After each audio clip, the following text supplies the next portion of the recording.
break the bitch. Smack her all upside her head and let her feel my paper stick. She gon' try to make it look as if we going out like a hoe. Never think twice about a bitch, cause when you flip it, then you know. Don't get caught up with no other bitches. Try to get your head, make it break it. Take that hoe and have that hoe yanking your bread. Rearrange the situation, clap and go and think before. Always stay a step ahead and make her make your cash flow. Get that bitch a big nigga, keep that hoe up on the call. Let her know that what you saying is gon' be there for both of y'all. Take her money, leave her hanging, pimp that bitch and get your G. Think that bitch don't get my mind, man, fuck that shit, my nigga please. Money came in what I do to put and make my business deep. If you speak my flippin' nigga, I'm gon' have to speak your beat. See, I'm flippin', make my money, making on bitches, that's my due. Get your hoe up out my face, plus I'm thanking these fools, bitch. Woo!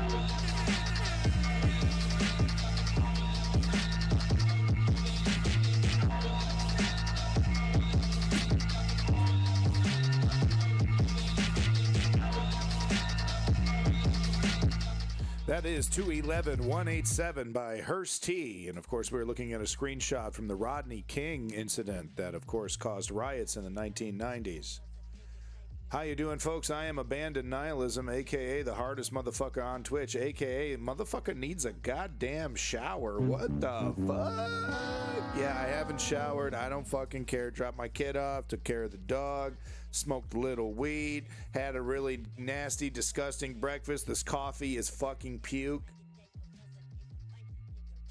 Oh, every sip is disgusting. Every sip is disgusting of fucking McDonald's coffee. We were watching a clip from Tartuffe, The Imposter, 1983. I will be streaming this in its entirety very soon when I get a chance. Garbage Fuel Competitor, absolutely.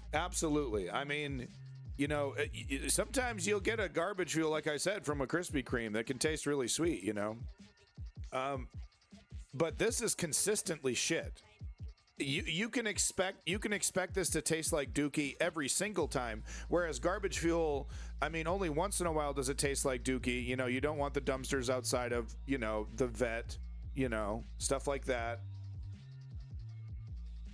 You know, it just depends on, you know, supply and demand, you know, where we get the supply, man. There's garbage juice everywhere, okay? You just got to pump it out. It's fine. Anyway, news time. I have very little time. We got to get it. I know I was going to do cyber fuck you, but no, I can't. There's so much news.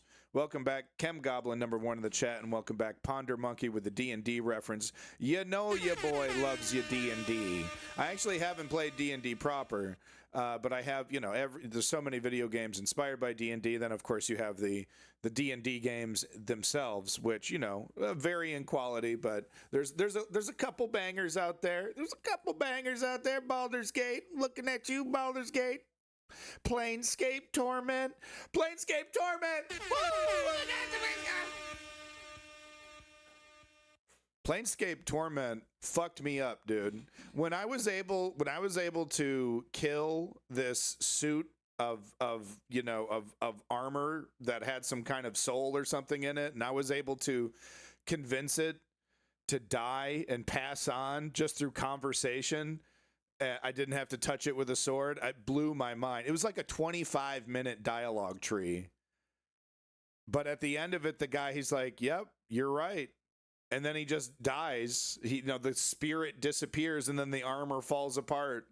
And he's like a really tough boss. He's like really fucking hard to kill if you try to kill him, you know, with the physical attacks. Planescape Torment fucked me up, dude. Okay. Headlines. Let's do this, bitch. It's the News Underground. Folks, if you're like, what the fuck is going on? If you're new here, this is the News Underground, the hardest motherfucking news channel on Twitch. We actually keep it real. We cut through the nonsense. We cut through the fat. We get right to the bone of the issue. We call out the fakes. We call out the grifters. We call out the bad actors. I try to avoid meaningless debate. If it's not about action, if it's not about how we're taking down the enemies of freedom and liberty, I'm not really too interested in that conversation. Leave that shit to the philosophers. Leave that shit to the people who, got a full brain in their head, okay? I'm a fighter. That's what we do. It's political activism. That's what we do. And the only way to achieve political activism is to actually absorb information, to learn. So that's what we do here. It's an exercise. Yeah, I'm tooting my own horn. Oh, every sip is hell. Every sip is disgusting. All right, moving on. So Virginia Republican elector ousted from party. He's live, folks. Hey, female eunuchs over there on her Linux computer. What are you running again? What was it, CentOS? I know I'm a Mint guy. I like Mint because I'm a newbie. So no, Virginia Republican elector ousted from party after refusing loyalty pledge. Maybe some Debian. You rocking the Pop OS. Pop OS. Check it out, folks. There's nothing more fun to do on an afternoon than to, go to Distro Watch and load up some distros and, fire them up on the USB and you're like, oh, this is neat. What the hell is this? This is cool. I use Arch. Oh, Chem Goblin Arch. Oh, Arch is even, dude, Arch, fuck you, dude. Arch is like, it's the ultimate. I'm a badass. I'm a badass programmer because, like, look, for newbies who don't know what the fuck I'm talking about, with Arch, you got everything. You just have to build it.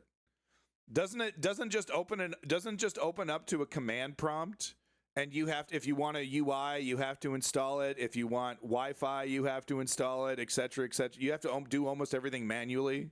No? Am I thinking of something different? Okay, I might be thinking of something different.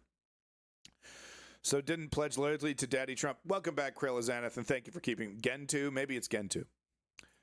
Anyway, Virginia Republican elector ousted from party after refusing loyalty pledge. So this is interesting, and it's the snake is already eating the tail. God help us all. God help us all. If Trump gets into power, if he actually wins this election, because they're already falling apart. That's all I need to say. Let's get into it. Removed 4 of its top members over refusal to sign loyalty pledges. But the former vice chair says these pledges look different and he would not give his signature. Avery Davis has our top story at 6. In my hand are copies of the loyalty pledges. Oh, that's 2 nice. of them signed by Jim Herring and 1 he refused to sign. He says that's girl, get back to class. What is she doing out of class? It's clearly a school day. What the fuck is happening right here? Are school children allowed to be on the news now? Because it named 3 specific candidates, including this man. If the 3 pieces of paper I'd already signed were worthless, I'm not sure why there's so much value in this one. Jim Herring says he's been a Republican his whole life, rising to the top of his area's party as vice chair of the 5th District Republican. Your party has completely left you. Your party is complete. You're wearing American flags. How come those aren't Trump flags? Where's your Make America Great Again hat? Where's your Trump picture of Trump on your wall? You're not even a real fucking Republican, dude. Your party has completely left you. I know I'm supposed to feel bad for these fossils that are so nostalgic for the Republican Party. They refuse to let it go. Nicole Wallace is another one, still calling herself a Republican. I was thinking to myself today while listening to Morning Joe Bloviate, Joe Scarborough, Bloviate, because I hate myself. It's what I do in the morning. Nice little 15 minutes of hate with Joe Scarborough. I was thinking to myself, I bet this motherfucker still calls himself a Republican. They have some fucking nostalgia for this shit, and the party has left them, transformed them, and it's literally to their face saying, you're no longer a Republican, get the fuck out of this party. And they're still like, oh, gee, maybe we can work it all, it's just a misunderstanding. Dude, you have created a monster. It has gotten completely out of control, and all you're doing is showing how pathetic you are by refusing to let it go. All right. If you gave a shit about the flags that adorn your body, you would reject the Republican Party with all of your strength, Jim. But you don't, because you're weak. You're holding on to this nostalgia for a party that no longer exists. And I could extend the same sentiment to the MSNBC gobbling wine moms who think neoliberals can't do no fucking wrong. Let go of your nostalgia. Let go of your unearned loyalty to these corrupt sons of bitches and hold them to account so that we can have a functioning government, you slap-happy son of a bitch. I'm sorry. But I know I'm supposed to feel so sorry for this guy, but I don't. Frankenstein's monster has gotten loose, and these fucking sons of bitches are sitting there gobsmacked with a Pikachu face. Republican his whole life, rising to the top of his area's party as vice chair of the 5th District Republican Committee, and will be voting as part of the Electoral College. Now, he isn't sure where he stands. They wanted you to sign one Leave the party, specifically list jackass. candidates, which has never been done in my memory of 40-some years. Signing these forms, but not signing this one, got hair. So he's like, oh, I signed some other loyalty pledges. I'm loyal. Of 40-some years. Signing these forms. The fact that he wears a flag that represents liberty and he's signing loyalty pledges shows how fucking stupid he is. That flag represents liberty and independence. It doesn't. It's not. I'm gonna be a good boy. Yeah, I'm a good boy. That's not what the flag represents. Fealty to a fucking political party. The founding fathers would puke. But not signing this one got Herring booted from the party. Deemed resigned. That's the terminology. Yeah, get the fuck out. I did not resign. Jackass. I have not resigned. But they say that you were deemed resigned because of your failure to sign. And I haven't even mentioned the fact that you're not even supposed to be wearing the flag and doing that shit to the flag. I haven't even mentioned that. This is me going easy on this motherfucker, dude. This is me going easy. In the form. Denver Riggleman is a former 5th District congressman and former Republican. Riggleman says loyalty oaths as a whole are undemocratic and push loyal Republicans away from the party.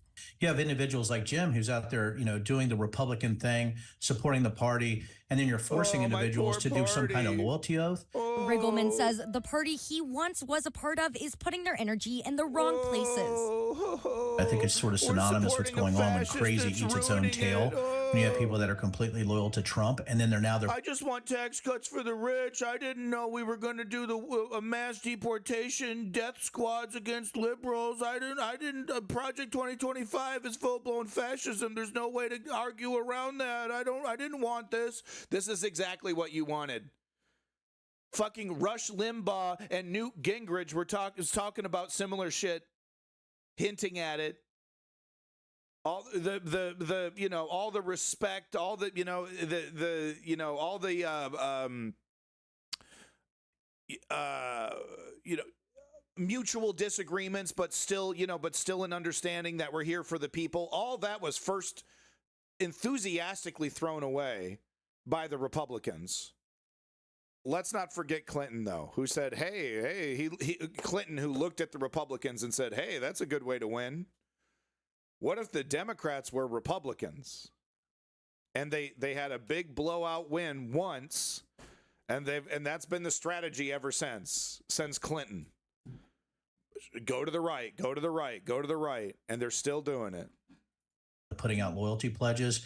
I think that shows you how nutty they've become. But Kyle Kondik with the University of Virginia Center for Politics says this loyalty oath debacle goes to show the wounds from the close 5th District primary and the recount that followed have not yet healed. I do think it's reasonable for a party to expect that once a primary is decided, that people in leadership of the party will sort of move on from the primary and they will support the ticket. Like I've said this before, I'll say it again. They're not there for the party. They're there for the cult of personality. And once that cult of personality disappears one way or the other, becomes irrelevant or dies, this whole apple cart's getting upchurned. And it's going to be fun to watch, but it's also going to be scary if they're in any positions of power, because they're going to do incredibly authoritarian and desperate stuff. If you'll have a situation where Texas and Kentucky and Arizona and Oklahoma, all these incredibly right-wing areas. There's going to be situations where they're going to be told certain things by the federal government. You have to respect abortion, et cetera, et cetera. And we're going to have a situation like what we had with school integration, where the goddamn president had to send in the National Guard to escort a little black girl into school so that all this madness could be buttoned down. It's like it's not going to change. Get used to it. That's probably hopefully what we see. That's actually the good scenario, because that means China. Where is it? China.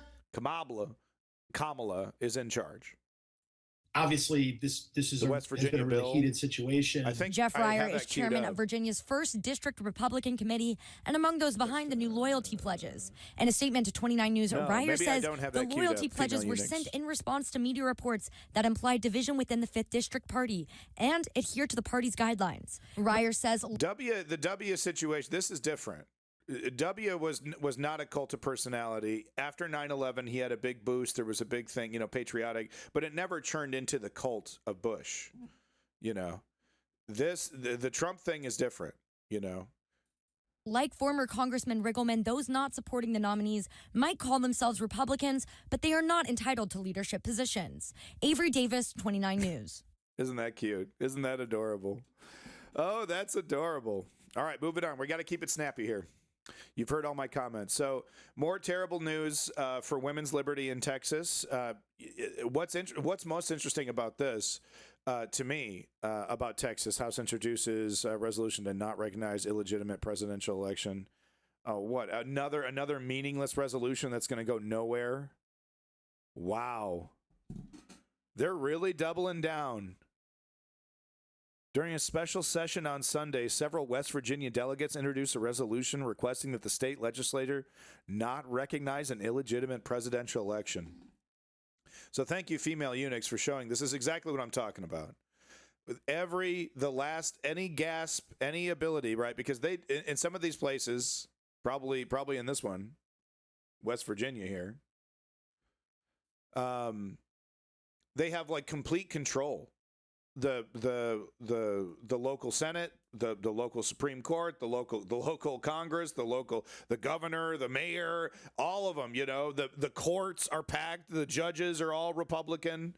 The district attorneys are all Republican. Like, it's all Republicans, right? And they've set up a system where it's just, it's almost impossible to function as a lefty in some of these environments. And they're gonna be running into a situation where the federal government is going to be challenging the local state governments. Like, no, you have to. You're not. This isn't the West Virginia country of West Virginia. You're part of the union. Suck it up. The more of that happens after Trump, post-Trump, the more of those reality checks happen, the more the trolls go in the bridge.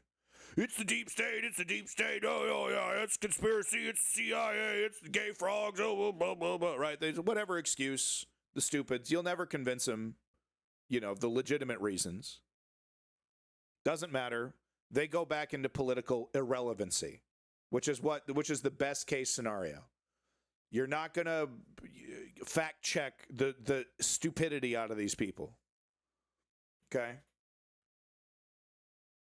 It's like a wine stain. You're not getting rid of it. So this is really interesting.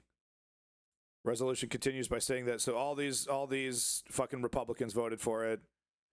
So HRC 203, this is embarrassing, states that the Democrat-led regime has utterly failed and continues to fail. That's totally your opinion, bro. Objectively, it's done an okay job. In terms of economy, not great, but not dismal. There's no Brexit. In a suspicious manner, in its absolute duty to adequately protect the Republican nominee for president. The Democrat-led regime has utterly failed and continues to fail in a suspicious manner in its absolute duty to adequately protect the Republican nominee for president. Before the resolution states that if there is, quote unquote, abundant evidence that non-citizens have been or are being registered to vote in a national election of 2024. Okay, great. So it's a meaningless resolution because this is easily provable. This is literally not a problem. Illegal immigrants that are scared out of their mind about getting deported, register to vote and show up without the proper documentation. They just fill out the forms, and when it gets to like your social security number and stuff, they just make some shit up. But then they get to vote Democrat. Then it works in the fantasy world, right? And they're like, well, if we see that happening, okay, yeah. Well, I tell you what, go ahead and pass a bill where if you see a unicorn, it magically means you're not secretly gay. I don't know. I tried to be funny and I failed. Leave me alone. I'll try to find a post that little proves it's a little hard since it happened only 10 minutes ago and there might just be rumors. Yeah, Carl. So that's all. So that's very interesting. Thank you for that link, female eunuchs. Frightening stuff. And it just backs up what I'm saying is that if they lose, if Trump becomes irrelevant or dies, they're going to take it as hard as they can. They're going to be challenging the federal government. Those emoticons are so fucking cool. Those little emojis are so fucking cool. I love video game golf games. They're amazing. Back to this. Oh, wow. Everyone has it. Is this a new one? Is this like, oh, this is so cool. Everyone has it. This is so neat. Everyone's got the golf thing. Golf clap. Everyone golf clap. Golf clap. Everyone's got the golf. Is this a free one? What, are you guys all subscribed to PewDiePie or something? The Supreme Court just allowed hospitals in Texas to watch women to die from pregnancy complications. This is not a joke. Once again, going back to what I was saying yesterday, this is a sample of what we can expect if these people take over. The complete stripping of body autonomy, not just for women. You think it's just going to end with women? Because lots of Republicans got all kinds of opinions on what men should and shouldn't do with their foreskin. Right? Men got all kinds of opinions there. I bet J.D. Vance has all kinds of little opinions about that. Well, I got sexual hang-ups about foreskin, so I think my religion says foreskin bad, so I'm going to pass a law that says foreskin bad. It's paid for in Hype Train. I'll show you. Oh, okay. That's very cool. Those are neat. It's almost like this is a real Twitch channel when you guys post those little emojis. It's like, it's almost like it's real. Almost. Welcome back, Borderline Feline. So anyway, yeah, I don't need to delve into this too much because it's disgusting. It's real. Yeah, I'll fix that. I'll fix that problem, Kim Goblin. This is very real. This is exactly what how they want to treat us, what they're going to do to us, and that's all I can say is that if to the men who think it's they pretend to care because their wife cares or whatever, their girlfriend cares, but it's like, well, it's one of those back of the mind issues. Oh yeah, I mean that sucks, whatever. It's not going to stop with women, jackass. Okay, they're gonna get all up in your. And you think it's going to stop with adults? We already have Republicans attempting to pass laws where they get to literally inspect the genitals of your children.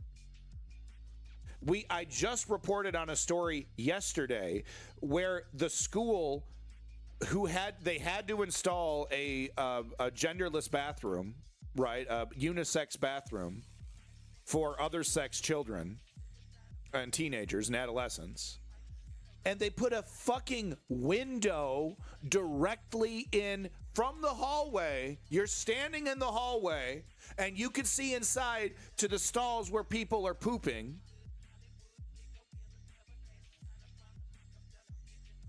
Here's the thing about most conservatives, most Republicans. They're little perverts. They're little perverts. They don't like to talk about that unless they have an anime avatar and they're on social media. Then they're happy to tell you how much of a pedophile they are.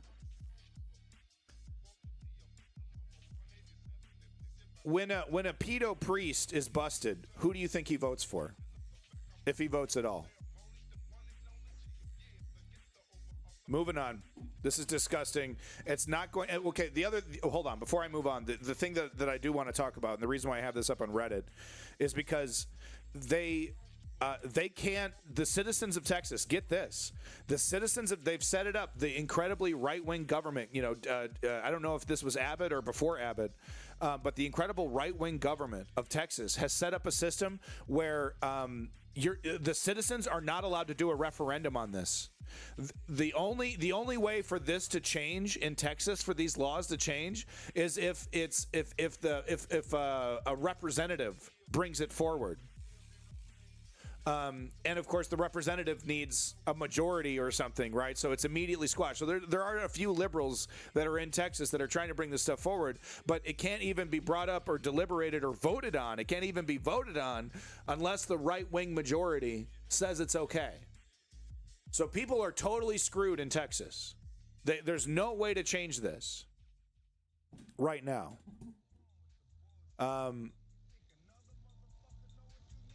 Yeah. So so to mention the other thing that I want to show, Kansas. This is already happening in Kansas. This is already happening in Kansas. What happened in Kansas is not possible in Texas. The legislature has approved any constitutional amendments before this won't happen as long as Republicans hold the majority. Oh, interesting. Okay.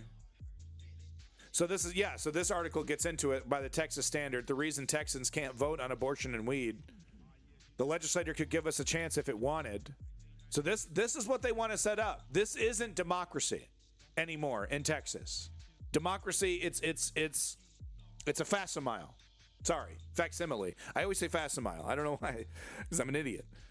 It's a facsimile. And this, they want to do this nationwide. I really love it when people, because we still see it, don't we? We still see it in the chat. Oh, it's okay. I live in California. Come on.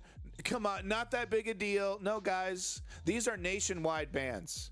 And one thing, and most people, they don't, because they don't hate themselves. They don't watch Tucker Carlson. They don't watch Steve Bannon. They don't watch Charlie Kirk, right? Because they don't hate themselves. So what they don't hear, Benny Johnson is another one. But what they don't hear is how excited these right wingers are at the prospect of going into super liberal areas in Texas, Austin, Texas, but also going to San Francisco, going to some of the more, Muslim areas in Michigan that are more progressive, et cetera, and enforcing these new draconian laws. They know, they game it out. They know exactly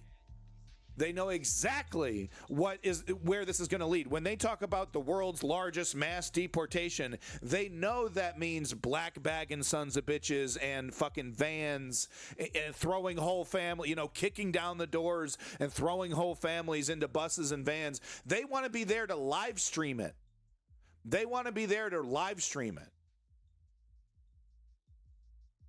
So the it can't happen here crowd, if they could just please wake the fuck up, and I'm sorry to sound like Scanner Darkly here, but wake the fuck up.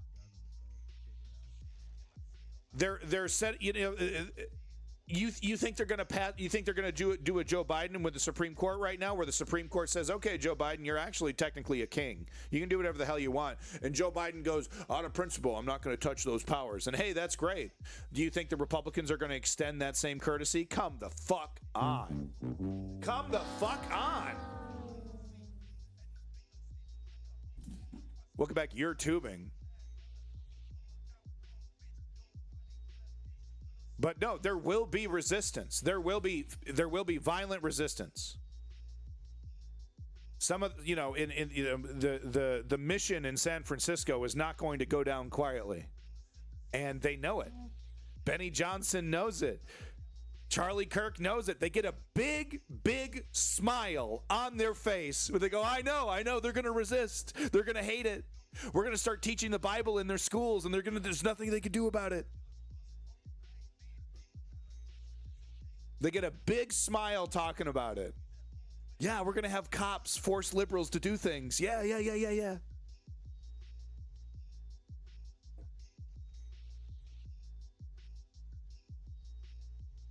Gasperancia, a lot of voters are like that. And look, stupidity, apathy within a Democratic voter pool that's the the burden of the activist. We have to show them, we have to show them with progressive, leftist, democratic, socially democratic policies that their lives can functionally change, can really actually change. That is the burden of the activist. We have to accept that burden. We have to learn how to master that burden through political activism. Moving on to the next story. Hallelujah, dog. Hallelujah. Hallelujah. Hallelujah. Hallelujah.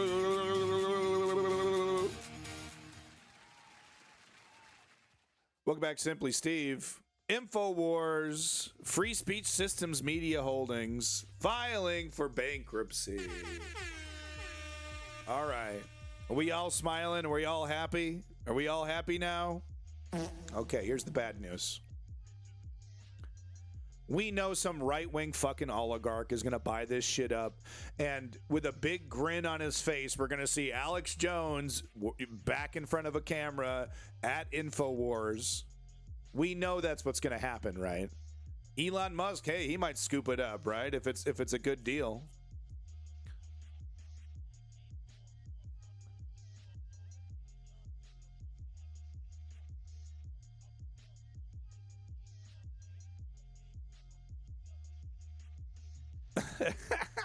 Borderline feline, you're so mean. You didn't get it. Oh, okay, I'm sorry. You guys are so mean to each other in the chat, I swear. Is it because of me? It's because of me, isn't it? Yeah, it's okay. No, you're great. I'm just teasing. Oh yeah, there we go. Now we're all friends again. There we go. That the Papo Crapo guy that I was arguing with that I had to time out was all up in my DMs, dude. I just hit the ban. I just hit the ban. I hate you, whoever you are. No, you don't, Chem Goblin. You don't even hate bad haircuts. Okay? You can't even muster the energy to hate bad haircuts, okay? You don't hate anything. Can I bet on those frogs Alex Jones is always ranting about? Those are one of those frogs is his boyfriend, okay? Alex Jones and the gay frog, they're a very committed relationship. They're in love. How dare you? New World Order. Woke Patriot hates everyone. No, he knows everyone. He knows everyone, dude. He's the Kevin Bacon of politics. I'm telling you. So anyway, great news. It couldn't happen to a better son of a bitch. You know what I mean? It couldn't happen to a more fucking toxic. There used to be the tragedy of Alex Jones is that there used to be something really special about his early work. There was a muckraker quality to it. He was always, unhinged, talking about the aliens, talking about the crazy shit. But there was a muckraking earnestness to Alex Jones, and once the grift kind of formed around him, once he kind of realized, what was happening, and he was able to kind of steer this crazy ship that was kind of built around him, he completely lost his way. And it is so shocking to me. This is the last thing I need to say about Alex Jones. It's so shocking to me that this guy who's supposed to be anti-oligarchy, deviant, eyes wide shut style, secret billionaire pedo, Jeffrey Epstein style, you know what I mean? Against all of these secret cabals, against the empire, against the government, right? Incredibly critical of the government. It's so sad that this guy, right, who was in Scanner darkly because he so perfectly encompassed all the themes of that movie, right? Conspiracies and like just because you're paranoid doesn't mean that you're not being, followed kind of themes, right? Like there are real conspiracies, et cetera, et cetera. To see this guy turn into the bootlicker for the literal icon, the literal icon of corruption, of scum, of villainy, of anti-liberty, anti-democracy, anti-independence, for him to become the bootlicker for Trump and the MAGA movement, I can't tell you how disgusting it is. So, hey, Big Tuna, you have one more opportunity to prove that you're not a fucking idiot before I ban you. Go ahead and dispense the feces from your orifice, and then I can go ahead and click that ban button. But you have one more opportunity to not embarrass yourself. There we go. Okay. Bye-bye. Bye-bye. Yeah, here he comes. He is. Yeah, look. I'm gonna come. He's coming. He's coming all over some prostitute's belly after humping her for 15 seconds, after running to the bathroom to take off his diaper and then running back to the bed so he could do a couple humps for 15 seconds and then blow his little 3-inch load all over her belly. Stormy Daniels gave us a graphic detail what it's like to have sex with Donald Trump, by the way. That's your hero. Fucking two-pump chump, diaper-wearing, lying-ass fascist. I could go on. I'm gonna come. Moving on. Slavoj Žižek with a motherfucking, like, this is crazy. This is so crazy to me. When I read this article, I haven't read Slavoj Žižek in a while. I kind of forgot how clear and simple, because when you listen to him, it's like, Batman and Margaret Thatcher and socio-sexual politics and and he just he goes all over the place. Right? And it's like, I'm either listening to a madman who's speaking total gibberish, or I'm listening to a brilliant genius that I simply don't have the intellect to keep up with. So when I read this, it blew my mind because like I'm trying to think, okay, I need to be like a fucking 5th year professor in political socioeconomics to keep up with this shit. No, he writes for the dummies.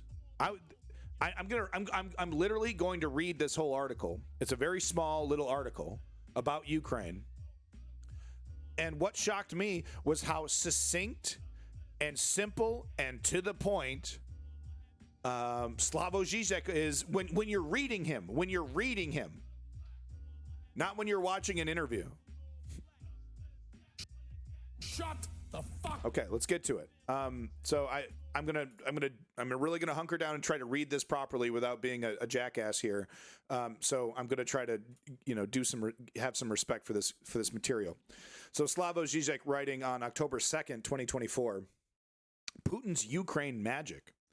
Defying common sense, the Kremlin continues to proclaim with a straight face that its attack on Ukraine was an act of self-defense. Unfortunately, such propaganda strategies matter, not because they might fool us, but because they limit the potential for any serious peace negotiations. Let me go ahead and bump this up. Oops, sorry, wrong thing. 1 second. There we go. Get this nice and big for you guys. Jubbleljana? Jubbleljana? Not sure what that means. Jubbleljana.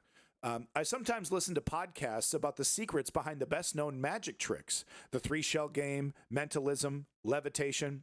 And after reading recent news from Russia, I saw an analogy on how Russian propaganda has achieved the seemingly impossible. Defying common sense, the Kremlin continues to proclaim with a straight face that its attack on Ukraine was an act of self-defense. Most magic tricks combine 2 strategies, one to produce the desired effect and another to distract the audience from what is really going on. Russia is doing the same with recent statements that are clearly designed to raise regional tensions around Ukraine. First, the Russian government approved a list of 47 foreign states and territories whose neoliberal attitudes supposedly threaten people with quote-unquote traditional Russian spiritual and moral values. Those on the list are now officially designated as quote-unquote enemy states. Gone is any pretense of supporting a multipolar world. If you do not share Russia's values, you are the enemy. And honestly, I do believe this churn that has been steered by Putin is the beginning of some kind of reckoning, some kind of end, we could say, to the current Russian era. I don't know how it's going to end or when it's going to end, but this is not sustainable. Welcome back, Woke Patriot. Among those who apparently share Russia's values are North Korea, Afghanistan, and Iran. The common element across these regimes is that they regard the European Enlightenment as the ultimate evil. The conflict is thus elevated to a metaphysical religious level, and whenever religion enters directly into politics, the threat of deadly violence is never far behind. Beneath all the talk of a new multipolar world is an eschatological vision of total war to extinction between two opposites. Eschatological? I'm almost saying that correctly. Hence, should I be reading it like Zizek? I can't do Zizek unless I hear him for a little bit. Hence, soon after releasing his quote-unquote enemies list, Putin declared a new nuclear doctrine that expands, quote, the category of states and military alliances in relation to which nuclear deterrence is carried out, unquote. In a pointed warning to the West, he announced that any attack on Russia by a non-nuclear state that is backed by a nuclear-armed one would be considered a quote-unquote joint attack. Moreover, the Kremlin reserves the right to use nuclear weapons in response to an attack on Belarus, which forms part of its quote-unquote union state.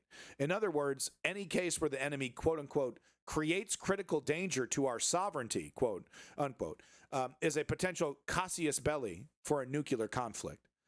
So it's already there. What are we waiting for? Such statements cannot but make us nostalgic for the good old days of the Cold War. And this is really interesting because I didn't live through the Cold War, so I didn't really understand this as well, but I think I understand a little better now.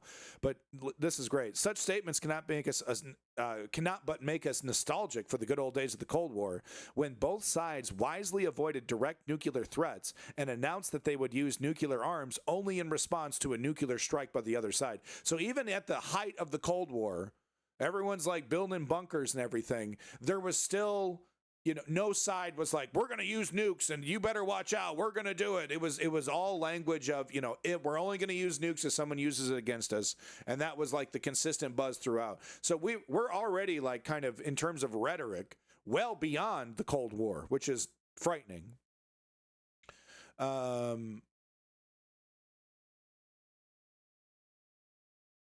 Under the conditions of quote-unquote mutually assured destruction, nobody dared to raise the possibility of a nuclear first strike. But now, Russia is not only asserting its right to a first strike, it is even expanding the conditions for justifying it. And, I don't need to get into it, but the one thing that is never talked about, nuclear first strike, is what happens after that first strike. And Russia, as we know it, ceases to exist after that first strike. There's the international community is not going to let that shit sit on the table like it's Georgia.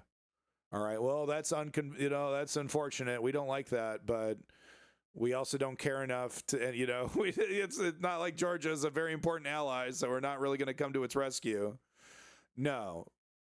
Russia uses a nuke on the battlefield. It completely changes it turns it into a world war, instantly turns it into a world war. Because that's checking the West. That's checking the entire Western democratic order. And if there isn't an appropriate response, then okay. It's geopolitics. That simply cannot be left on the table. That forces one side to make drastic decisions. Anyway, of course, an actual Russian first strike remains unlikely, but in military matters, words are never just words. So he's so brilliant how succinctly he puts all this. It is all too easy for one side to become trapped by its own rhetoric.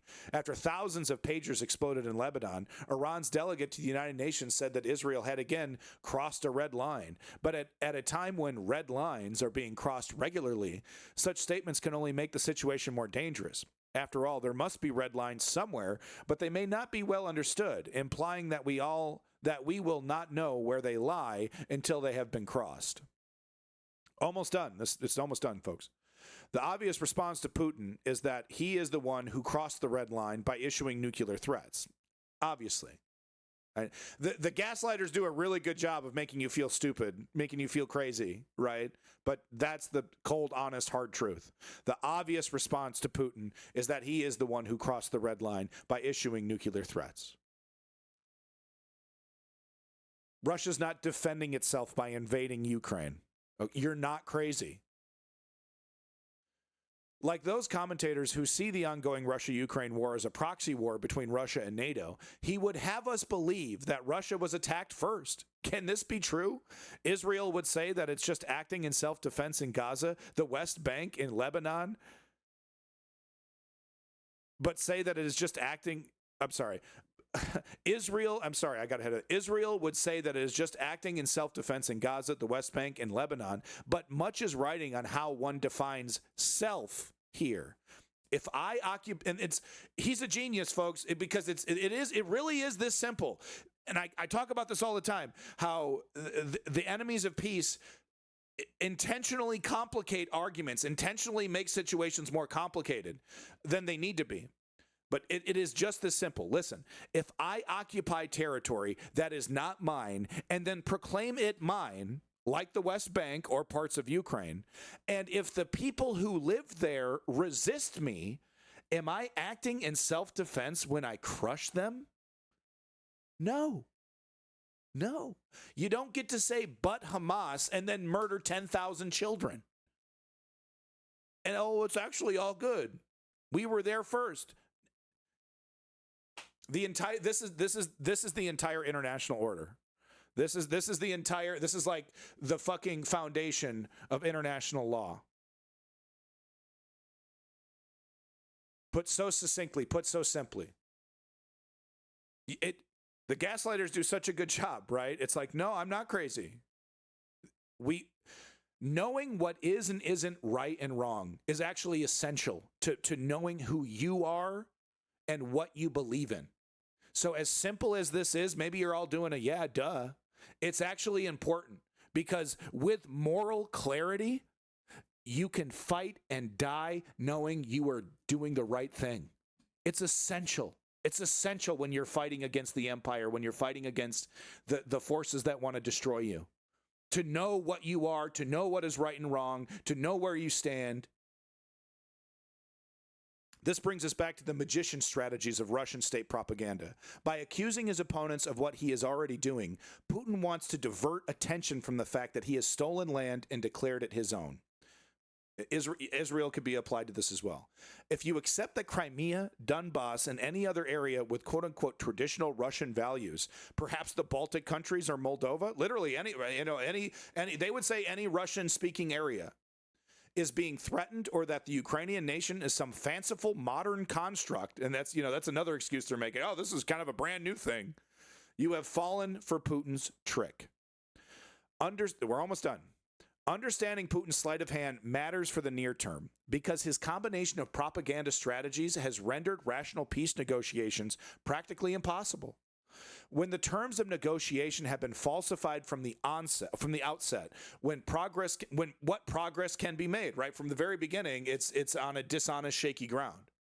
Reflecting on the perpetual calls for peace in Ukraine, Luka Lisjak, Gabrielle of Central European University is right to caution that, quote unquote, this is great, peace is all too precious to be left to peaceniks. What do you think about that one, woke patriot? What do you think about that one? I love that. Peace is all too precious to be left to peaceniks. We can't let pacifists, weak pacifists, steer us towards peace. because we live in a human world, and we have to address the realities of violence and force and power. And pacifists, that's kind of their biggest weakness, right? Is that they disagree with that entire concept. And it's like, well, that's a really nice thought, but we don't live there right now, Add Putin's third strategy of deception, presenting a brutal war of conquest as a defense of spiritual values, and his legerdemain looks almost insuperable. All hope now resides in that, quote-unquote, almost. And that's it. That's it, folks. No coherent screams. Look, I mean, the pacifists belong in the argument. They belong in the debate. There is something poetically tragic about the idea that, two armies fighting against each other, all they need to do is stop shooting at each other. There's, for every one general, there's 1,000 soldiers. For every one politician, there's 10,000 battalions. You know what I mean? Et cetera, et cetera. But the problem is that a big problem that we have is that a lot of people are not enlightened enough. They're not really quite aware of their place in the universe, how they're being manipulated, how they're being directed. A lot of people are perfectly happy to be cogs, and they might not even realize that they're happy, content being cogs. Without more enlightenment, without more understanding humanity in general, we'll never see a future. We'll never see the future that pacifists want, where people just, the entire concept of violence becomes outmoded. Why in the world would I fight you? There's literally no reason to be fighting you, right? It's a beautiful idea, and pacifism belongs in the debate. But we're not dealing with, the problem. The problem with pacifism is that it breaks down the moment it runs into authoritarianism, tyranny, despotism. So all you need to be is brutal, and you need to be a brutal despot, and pacifists are crushed. Gandhi, woke patriot, I think, back me up. Am I correct here? It's not fair to say Gandhi was specifically a pacifist.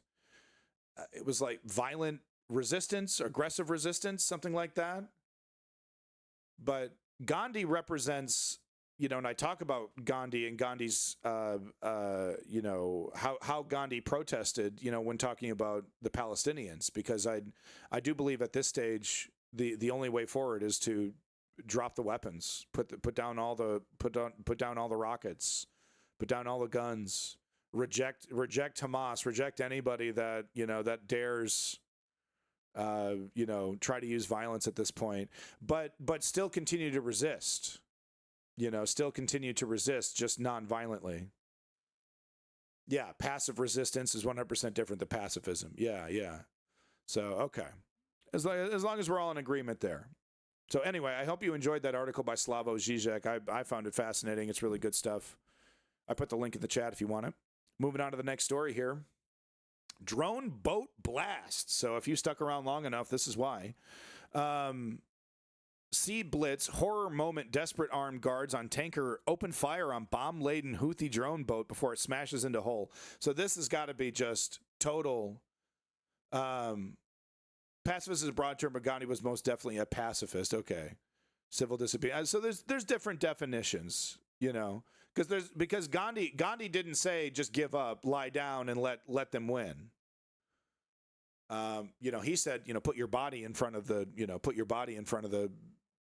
bullets. Make yourself a passive resistance, right? Make yourself an obstacle. Resist, but without violence. Show the world, show your enemies, especially that you are better than them. Even if they kill you, all you're doing is proving their point, is that you're the monster and the resistance against you is justified. But anyway, this has got to be a true nightmare fuel. Hopefully this loads up. What disturbing scenes. So yeah, there's no one on the boat. It's barreling towards you. Yeah, neither was King. No. King didn't say give up. King didn't say, you know, you win. Yeah. Oh, shit. Wait, what is that beep boop? Was the fucking thing beeping and booping?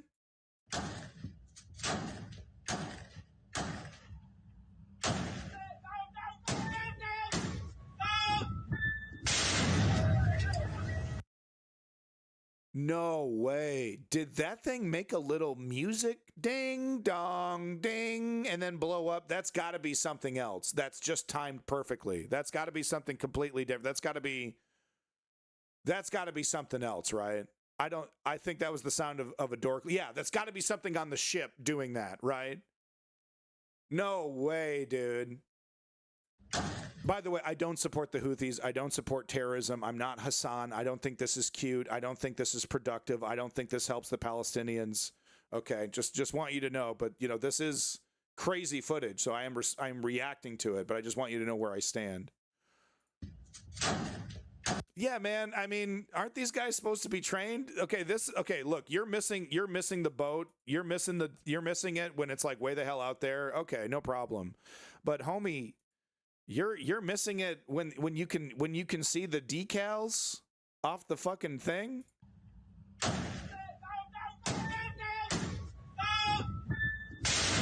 The timing of that is unbelievable. The audio. One more. Okay, last time. I need to hear that one last time. The timing is literally unbelievable.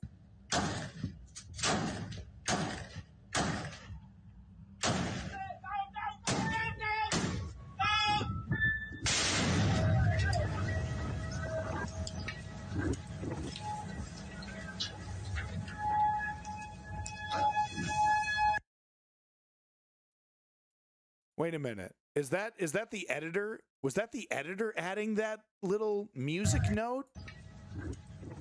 Dude, we're getting manipulated here. Is the fucking editor adding this shit? No, I didn't see that. Chem Goblin, put that in the Discord. I'll do it tomorrow. So wow, shocking footage, and there it is. Whoa, dog! Whoa, that's a big ass boom. So is that boat sunk? Did that fucking boat? That'll sink a boat, dude? Iran-backed militia launched an explosive-laden drone boat into a British oil tanker, and it's like an XL Valdez every time they do this. Near the side, which damaged its port side tank and covered it in clouds of smoke. So they didn't sink it. It isn't sunk yet, at least. Sometimes it takes a little bit to sink them. وسلاح الجو المسير في القوات المسلحة اليمنية 3 عمليات عسكرية الأولى استهدفت سفينة كورديليامون النفطية البريطانية. This motherfucker's in way over his head, dude. This guy's in way over his head. في البحر الأحمر. This cannot stand. Yeah. 8 ballistic and cruise missiles, a drone, and an unmanned boat. Severe damage to the ship, thanks to Allah. Yeah.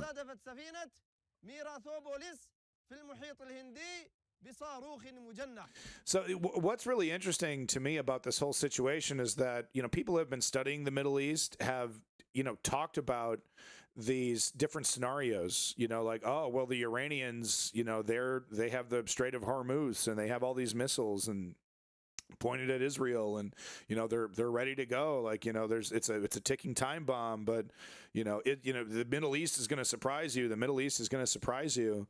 So far, the Middle East isn't really surprising anybody.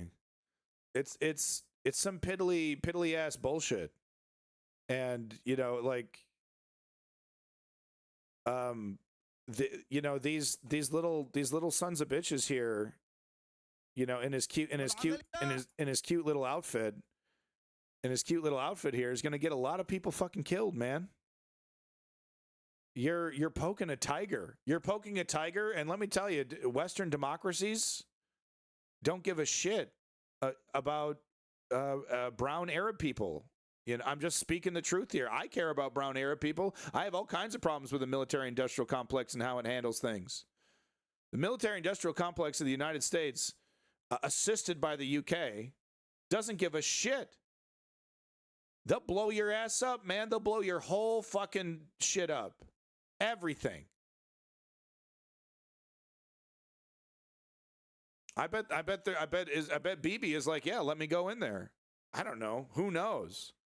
But all of this is just justification for these international powers that are all too happy to fuck your shit up. It's just going to get a lot of people killed. I'm not saying you shouldn't resist. The whole kidnapping, the taking of, as long as no one dies and you're just taking a physical ship and saying, we're doing this for Palestine, like that's something, right? It's definitely, it would probably still be considered terrorism, but no one's dying, you're doing it for a purpose, et cetera, et cetera. You're just blowing up. You're making, you're getting people killed and blowing people up, cruise missiles and fucking drones. This isn't even piracy. A pirate would look at this and go, this is sloppy ass work. How the hell am I supposed to sell oil that's all over the fucking ocean? This isn't even piracy. This is just stupid terrorism.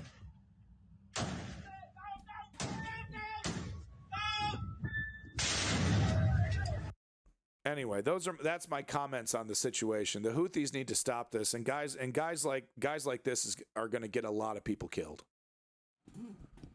The international community can absolutely kill 500,000 Houthis in Yemen before anyone even, anyone outside of Amy Goodman even talks about it. All right, moving on to the next story here. Got to keep it snappy. I think this woman is dumb. I think this woman is has a mental health, she's dumb. I think she's a dumb person. Talking about, of course, Marjorie Taylor Greene here. So she was responding. I think what's happening here in this image is that she was trying to make a point about taxation, making the point that, well, how many taxes did people in the Ice Age pay? Basically saying, well, people in the Ice Age were able to get by just fine without theft, without this system of theft called taxation, right? I think she's so fucking smart.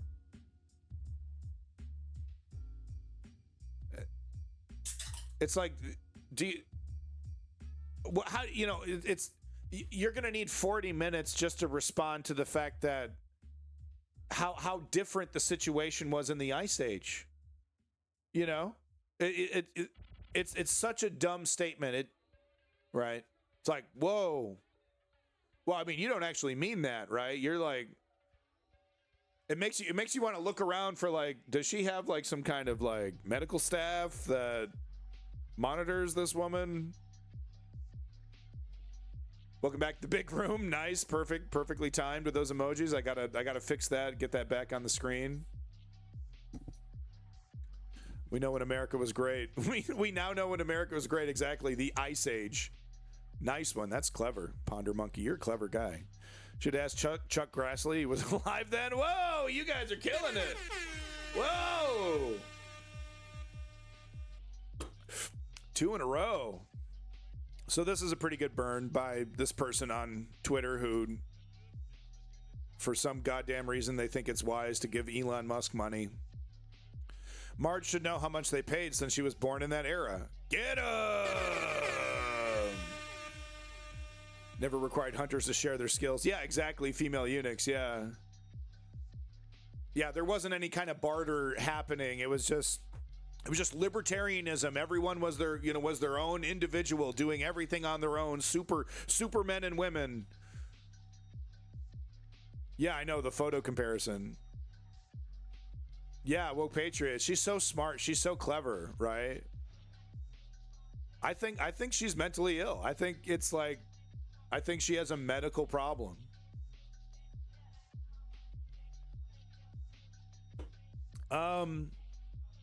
She is still a lawmaker. She's still a lawmaker.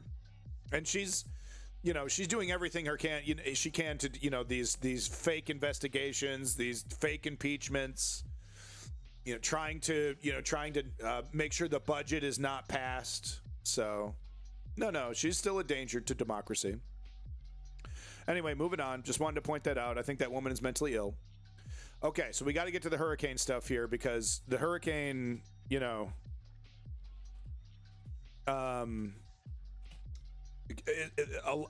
people are going to die tomorrow. People are going to die tomorrow. They're saying if you are not glory to Helene and Milton.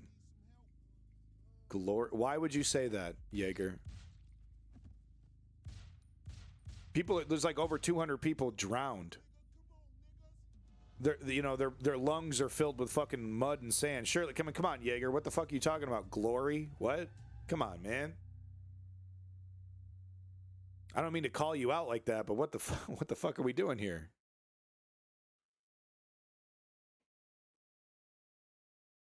I'm waiting for an explanation to that insane statement that I just read in my chat, and I'm getting nothing. You took the words out of my mouth. That's what I said. Wow. Okay. All right.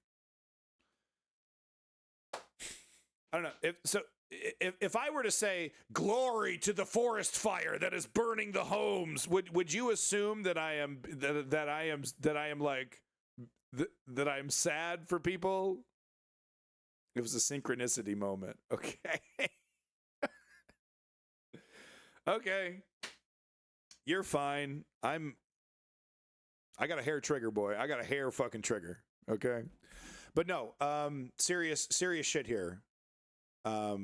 It's like the moment I try to get serious, that's when the chat gets the most ridiculous. I don't know what it is. It's a phenomenon. But no, serious business. People are going to fucking die tomorrow. Florida is saying if you're not out of your home by 7 a.m., 7 o'clock in the morning, you are going to be stuck. We will not be able to rescue you. The storm surge, they're predicting the storm surge, which is the swell of water that surprises people, right? They're like, I've lived here my whole life and I've never been ankle deep in water in my own kitchen. What's happening? And then the water starts rising and rising, getting up even higher. Then their house lifts up and starts going down. And they're inside it. They're inside the goddamn house. Right? Because it's never happened to them before.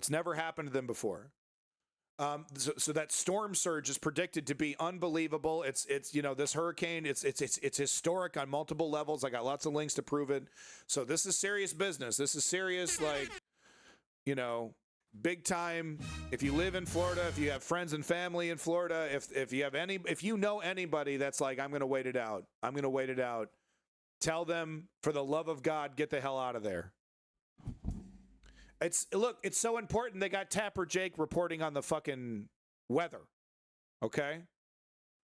He's probably telling, I don't get paid enough for this shit. I only get paid $1.7 million every minute I'm on TV. I don't get paid enough to do the weather. I should be groping some intern by now. What the hell am I doing over here? Yeah, I'm just making up lies about Tapper Jake. Yeah, what are you going to do about it? Sue me? Please don't sue me. I'm sorry. I take it back. I did. Tapper Jake's a respected man, news journalist man.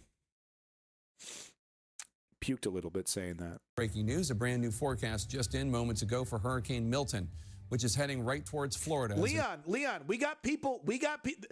A hurricane just happened. A hurricane just happened, Leon, and we got people who were like scooping out mud, and they're like, I'm not leaving. Okay? A hurricane just slapped these people, and they're like, oh, I ain't going, dog. No, you're not going to take my house, Antifa. I don't even know why. An extremely dangerous Category 5 hurricane. Today, Milton became the strongest storm anywhere on the planet this year. Meteorologist Chad Myers is in CNN's hurricane headquarters. Chad, where is Milton set to make landfall? This is 23 minutes long. Will they mention climate change? Will they mention climate change even once? And what is your best assessment as to when? Wow, two super powerful hurricanes. One right the models after the other. are really in very good agreement. And it's very, very close to what we would call the clear water area, anywhere from just north, let's call it, I don't want to call it Dunedin, but Pinellas County, maybe as far south as Anna Maria Island.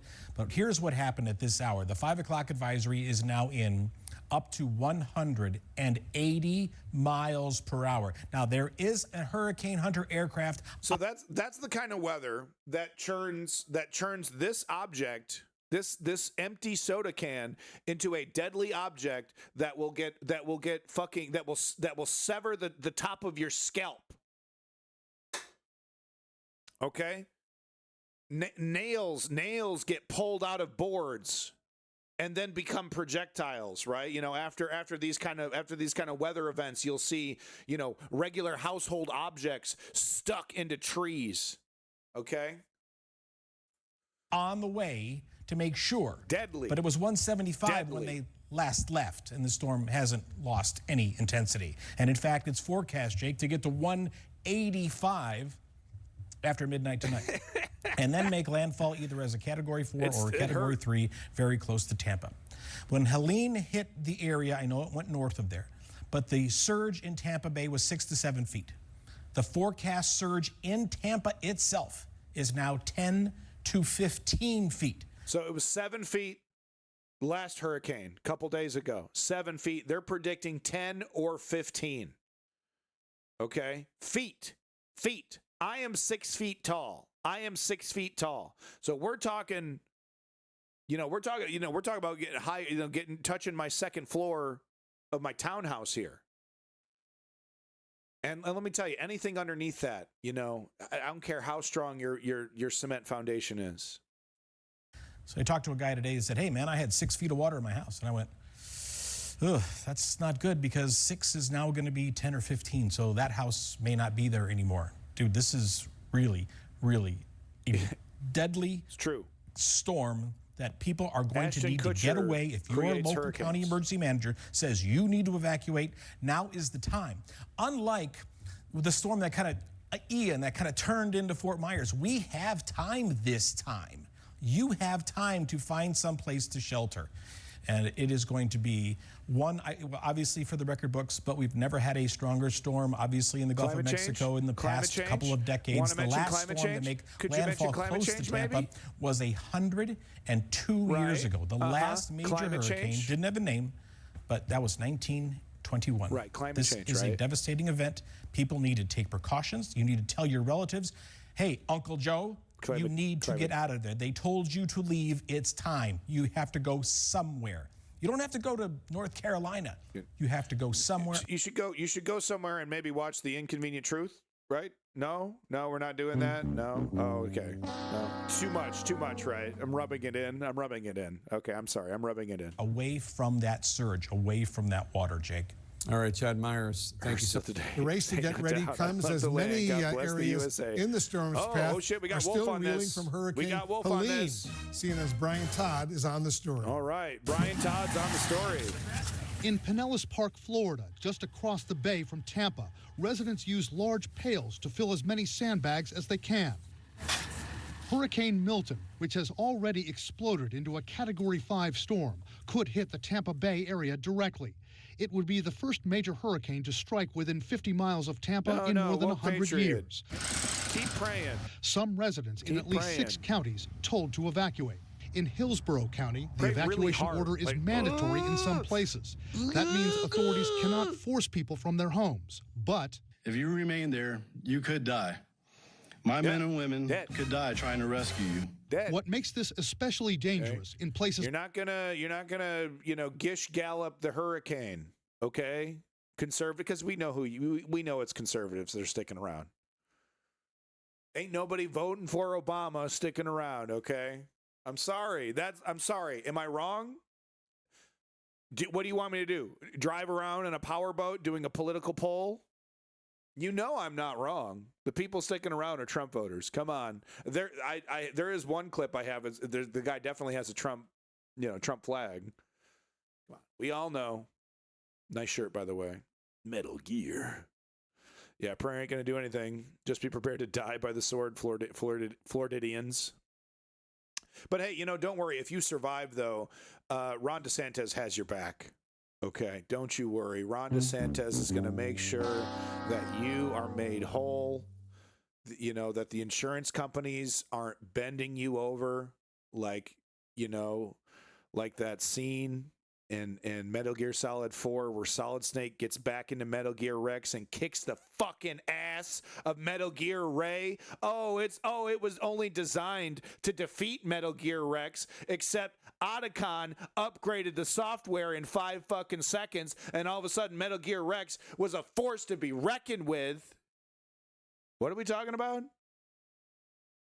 I want to play some Metal Gear Solid, dog. Like Tampa and Fort Myers, oh, you're right, is that Yeager. those cities You're are still right. recovering from Hurricane Helene. I wonder who they vote for, guys. Who do they vote for? Who could it be? China. Bing, bing, bong, bong. Who could it be? Which has killed more than 230 people in 6 states, with the death toll still rising. Behind me. For those in the mandatory evacuation zones who decide to... Yeah, Ray was designed to be better than Rex in every way, because the plans for Metal Gear Rex had been disseminated across the world. So there was a bunch of third world countries that were busy building their own versions of Rex. So Ray was designed to be the counter to Rex, and it fucking sucked.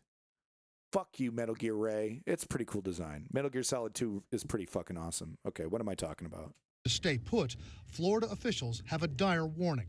You probably need to write your name and permanent marker on your arm. Yeah. So that people know who you are when they get to you afterwards. And we are still seeing, as we're uncovering folks on the beach, they have thoughts and prayers, who thought they could stay there, and the storm surge got them. Yeah. With Milton forecast to make landfall late Wednesday, Governor Ron DeSantis warns the window for evacuation is closing fast. Right. You have time to execute your plan, but you got to do it now. Time is going to start running out very, very soon. Helene made landfall as a Category 4 hurricane that caused widespread damage, leaving tons of debris that still hasn't been cleared.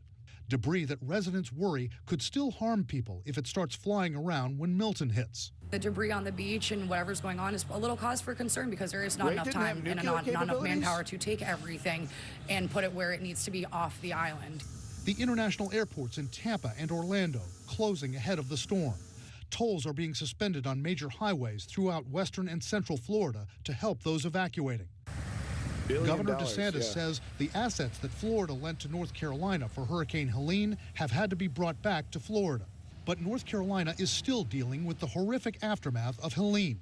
More than 100,000 customers are still without power there. And around Asheville, dozens of people are still missing a week and a half after Helene tore through the area. It's all coming right back. Reach communities. All this cleanup, and this son of a bitch here, this fucking governor, I recognize this guy, absolute Republican piece of shit. Exactly the problem.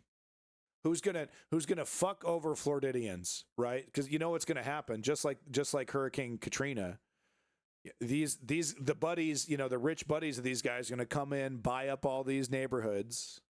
Maybe not though. Maybe not though. Right? It's like, well, why would I? Is this an investment that I actually want to make? A house that's gonna get blown down next hurricane season. But they're gonna try. They're gonna try. They're gonna let prospectors, go house to house. Oh, here's a check for $100,000. Well, my house is worth $500,000. Your house ain't worth shit, and neither is the land that's on it. I'm giving you $100,000 now, and you'll never get a better deal. In 5 years, you won't get a better deal. I'm desperate. I don't have any money. You're taking advantage of me. Yeah, I don't give a shit. That's what's going to be happening in Florida. There's this guy who has, the friends of this guy, oligarchs, moneyed elite, they're licking their chops at all the, oh wow, look at all that cheap property I can buy now. We still have search and rescue occurring as we speak. He's the governor. And we have this information. Hold on, let me get his name because I keep calling him this guy. Hold on. Tore through the area. We're still working to reach communities. We still have search. He's the North Carolinian governor. He's the governor for North Carolina. I recognize this guy. Hold on. Let's make sure I'm not slandering somebody. But I recognize him. Yeah, Republican criticism, hurricane response, demoralized. Okay, well, this guy's calling out. He says it's demoralizing. Disinformation. But yeah, so Roy Cooper. Okay, he's a Democrat. Okay, I'm glad I looked him up. Okay, that doesn't mean he's innocent. Okay, Roy Cooper. I've heard that name before. I definitely recognize him. I think he's a blue dog Democrat. I think he's one of those conservative Democrats. I've definitely heard his name come up before. Okay, but he's not a right-wing conservative fascist. So big difference. I'm glad I looked him up. Rescue occurring as we speak. And we have this information. Don't think for a second that neoliberals don't hobnob with oligarchs that take advantage of situations like Katrina. It wasn't, isn't New Orleans run by a liberal government? And that was a thank you stickers. Yeah, we looked it up, as you saw. But anyway. And video just into CNN. Hurricane Hunters has posted their latest video on X. This is video from the plane, the Hurricane Hunter flying through the eye of Hurricane Milton as it approaches the west coast of Florida. You can see the clouds swirling there. This is, of course, these Hurricane Hunter planes gather critical information. They're going to be gathering critical information in the next 48 hours before the storm makes landfall on the west coast of Florida. This is information that is going to be very critical in informing us as to when and where this is going to hit. Wolf, this video we're seeing for the first time. And the Hurricane Center says those pilots even spotted birds within the eye of the hurricane. Vice President Harris is speaking now about Hurricane Milton as she departs for New York. Let's listen in. I know a lot of folks out there have survived these hurricanes before. This one is going to be very, very serious. And I urge you to please just grab whatever you need. Listen to the orders you're getting from your local officials. They know what they're telling you, and they know what Milton is about to. There are people who are going to stay because they heard Kamala telling them not to leave, right? To go. There are people that are going to stay. Oh, the damn Democrats telling me to go. I ain't doing nothing. So please. I mean, Kamala W. The bar is so low. It's the easiest thing in the world to go hurricane bad. Get out of there. Save yourself. But the bar is so low, we can't even expect our politicians to say the bare minimum anymore. Do that. The other point I'd make is that there's a lot of mis and disinformation being pushed out there by the former president about what is available, in particular to the survivors of Helene. Just calling him out. And first of all, it's extraordinarily irresponsible. It's about him. It's not about you. And the reality is that FEMA has so many resources that are available to folks who desperately need them now, and resources that are about helping people get back on their feet and rebuild and have places to go. You are entitled to these resources. People are entitled to these resources, and it is critically important that people apply for the help that is there to support. Ponder Monkey, the obvious solution is to get as many, Kamala Harris signs as you can and fill your yard with it. And then put up a sign that says, if you support Kamala, go ahead and take one free. That gets people excited. Kamala signs are apparently hard to get in some places. That all of those resources. A lot of patriots are angry at Kamala right now. Oh yeah, why is that? And what is so patriotic about supporting an orange fascist who wants to implement a program called Project 2025 that would literally gut our federal government and replace it with politically aligned sycophants? How is that in any way patriotic? It's literally the destruction of our country.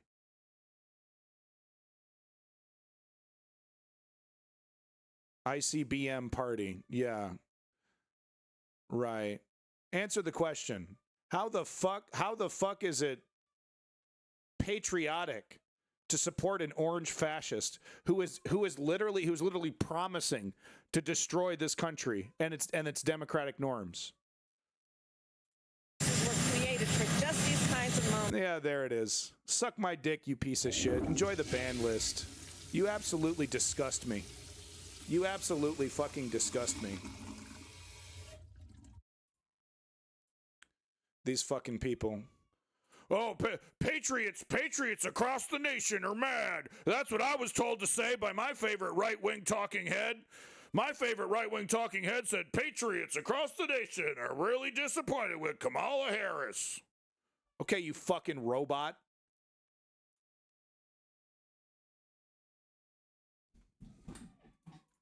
In an emergency situation, knowing that folks are entitled to have the relief that they so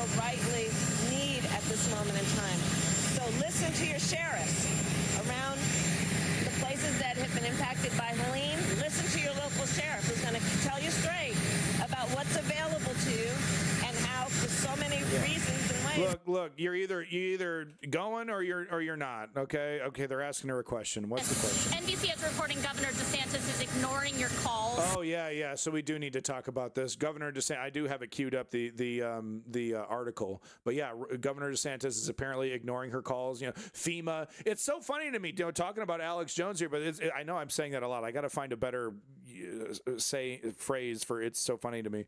But no, it's interesting to me because we were just talking about Alex Jones, and he's the one that kind of started this whole, FEMA death camps, and you got to watch out for FEMA. FEMA's going to get you. FEMA's going to get you. All lies. Total lies. A complete fabrication. FEMA setting up coffins for all the bodies, or once they ban guns, they're going to get you and put you in a FEMA camp, right? All because he saw an image of some tents being set up after Hurricane Katrina or something, right? So all this fear mongering, so Alex Jones could have a profitable quarter. This Katrina rhetoric is really, really bringing in the viewers. People are really, really excited, buying my products over here, talking about the FEMA camps. We got to keep talking about the FEMA camps. People really like that.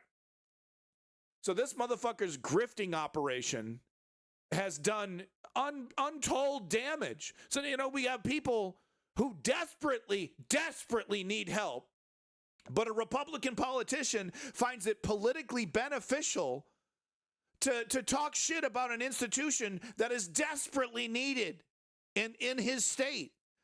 But he's doing a political calculation. He's like, well, there's a certain level of shit that if I shit on FEMA in a certain amount, I could benefit from FEMA helping my people, but I could also get votes from people who think FEMA is a fucking, run by vampires who want to suck your blood or whatever the hell, right?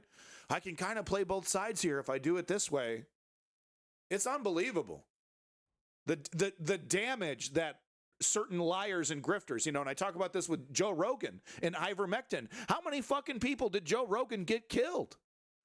Let's honestly ask ourselves, with his ignorance. Oh, you want to just throw him a bone and say it wasn't intentional? Okay. His stone cold ignorance, telling people to take a fucking horse medicine for a goddamn deadly disease. How many right-wingers listened to that shit, bought a tube of ivermectin, and then a couple days later was on a fucking ventilator saying their last words? How many?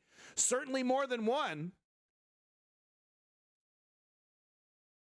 Actions have consequences, words have consequences, and these grifters don't operate in a fucking vacuum. They are hurting us. They are hurting our democracy. They're hurting our liberty. Governor DeSantis, NBC is reporting Governor DeSantis is ignoring your calls on hurricanes, resources, and help. How does that hurt the situation here? Moments of crisis, if nothing else, should really be the moment that anyone who calls themselves a leader says they're going to put politics aside and put the people first. Go a little harder. People are in desperate need of support right now. Go a little harder. Playing political games with this moment in these crisis situations. These are the height of emergency situations. It's just utterly irresponsible, and it is selfish. About political games. The audio is mixed so perfectly, it almost sounds like he's in the crowd. Instead of doing the job that you've taken out to do, which is to put the people first. Milton's arrival, what does it mean for resources? Politics aside, perfect time to stick a dagger into the heart of Ron DeSantis and all of his lies, and she tiptoes around it. And decorum, respectful and honorable Ron DeSantis. I do not want to smear his name. They'll never learn. They'll literally never learn. They are facing existential destruction against a fascist regime, and they're still bipartisan tiptoeing. If the progressive, socially democratic, leaning individuals in the United States, and there are tens of millions, if they do not stand up and force this neoliberal party to bend the knee and actually have a spine, have some liberal values and principles, and defend them when they get in office instead of running to the right like Bill Clinton did, and every other Democratic status quo neoliberal sense, They don't realize. I mean, look at this. Razor's Edge, 50-50. And she's still tiptoeing. We got Ron DeSantis playing fucking games with FEMA, literally playing games with people's lives. And she's like, well, that's unfortunate. Geez, golly. At this stage, it's pathetic. It shows a lack of leadership. It shows it's a kind of cowardice, really, to still be bipartisanship, still be reaching across the aisle.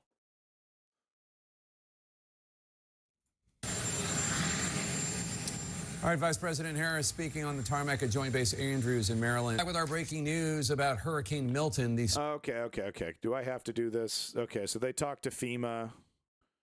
Then they talked to Aaron Burnett, talks to a storm chaser. Okay, doesn't show any really great, awesome storm chasing footage. Okay, moving on. This is a clip that I've never seen before. So this is a meteorologist who is looking at, the hard data and, trying to get this information out to people as quickly as possible so that they can make appropriate decisions. And he just starts to break down because he realizes not only is this going to be just as damaging as Helene, it very likely will be more damaging. And, him understanding the science, him understanding that, that this is going to result, if Helene resulted in over 200 deaths, who knows how many people are going to get killed with Milton. And he kind of breaks down a little bit. It's just an incredible. Let me just get this on YouTube so I can go full screen. It has dropped.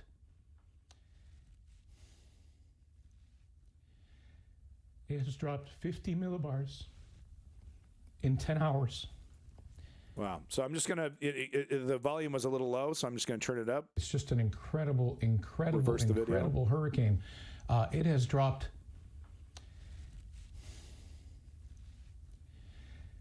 It has dropped 50 millibars in 10 hours. I apologize. This is just horrific.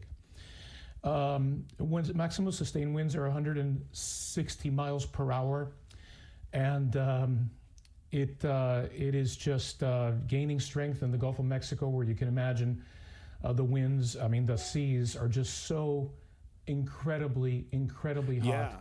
Record hot, as you might imagine. You know what's driving that. I don't need to tell you. Global warming, climate change, leading to this and becoming an increasing threat.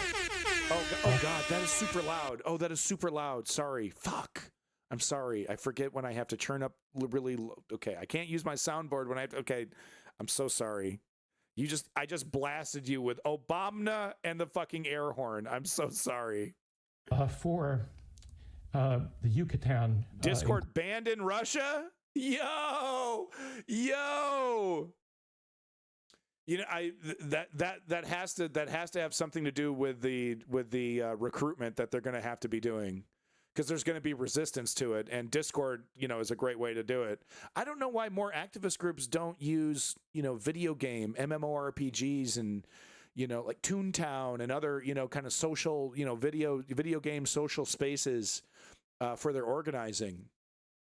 Some of these games, like War, what is it? War. No, not Warhammer, obviously. What is it? The one with the suits. You're wearing. It's all a Tenno. You're running around as a Tenno. But anyway, that game has an incredibly robust. Warframe. Thank you. That game has an incredibly robust, communication system. You know what I mean? So, hey, activist movements, like, don't give up. If they kick out, Discord's an extremely useful tool. I'm not going to deny that it would slow me down personally, of course. But, look into certain video. Eve Online has has an internal email system, instant messaging system, all internal within the game. So, watch this clip of some before and after aerial pics. Okay, we can do that. iPlatinum, welcome back. Let's go ahead and finish this clip up. Including Mérida and Progreso and other areas there. Let's see if I can show you All right, so this is actually old data, so there's really not much point in showing you. I just wanted to show you the emotional nature of the. You don't often see meteorologists getting real like that. So wow, 1 minute here, social media style video, vertical video, because we've lost the battle, guys. It's vertical is one. But yeah, some before and after stuff here. So here we have the before. Looks like a kind of a crappy little resort, quite frankly. And wow, it literally was completely wiped out. Utter devastation. Wow. Completely gone. Once again, okay, so there's remnants. Wow. No way. So that is totally wild. That is totally wild there.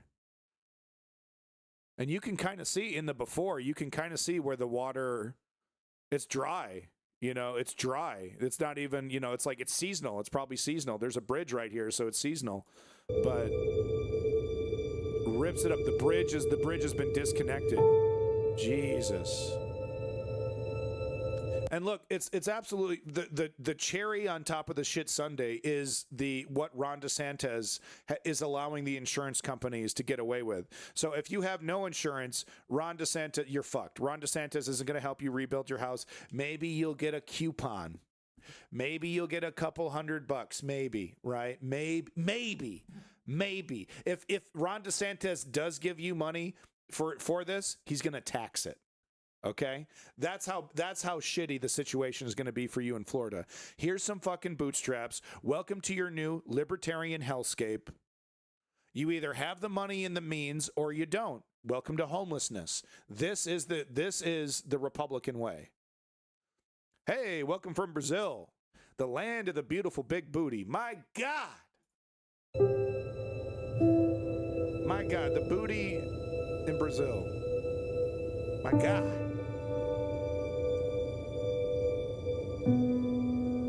I gotta go.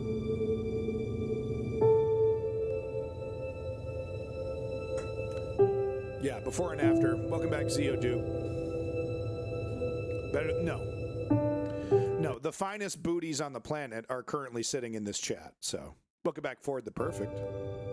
And anybody else, if I missed you, welcome back. Yeah, and if you are the jackass on the left, that's like, oh, well, you voted for Trump and you deny climate change and you deserve this. That's not the way to do this. That's not the way to call that shit out.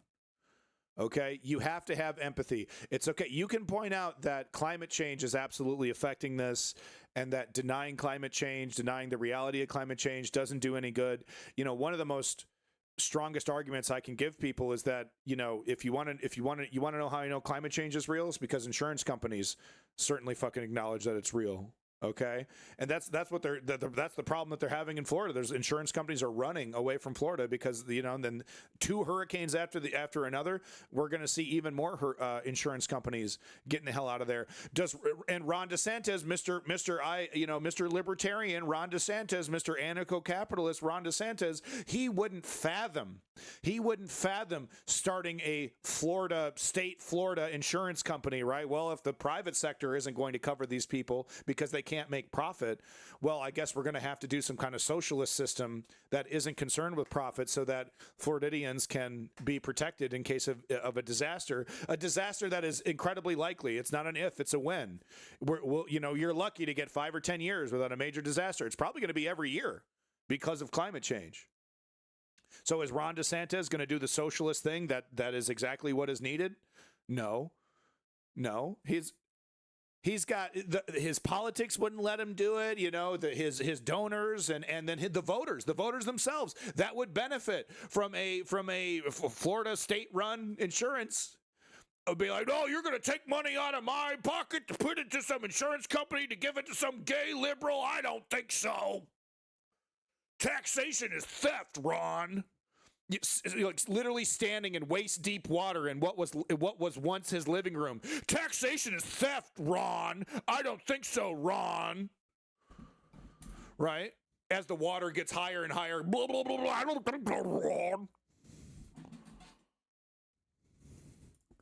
That's what we're dealing with. That's the level of stupidity that we're dealing with. So as you know, as covered by the other video, Ron DeSantis refusing to take Harris's call on Hurricane Helene. Like I said, it's a fucking game. And you can thank Alex Jones for starting this whole FEMA is bad. I mean, what's next? What's next, Republicans? You going to tell us taking aspirin for our headaches is bad, huh? You going to tell us taking Tums if we got a rumbly tummy? That's bad. That's part of the liberal elite. Are Tums turning me gay, Republicans? My God, how much suffering do you have to spread around like spoiled fucking Nutella? How much of your bile do you have to share with the world before you realize you're fucking miserable and all you want to do is drag the rest of us down in there with you? Right? Oh, we can't have nice things. Nice things are liberal. Yeah, exactly. I'm just so tired of it. I'm utterly fatigued by these people. Their unbelievable capacity for hate is exhausting.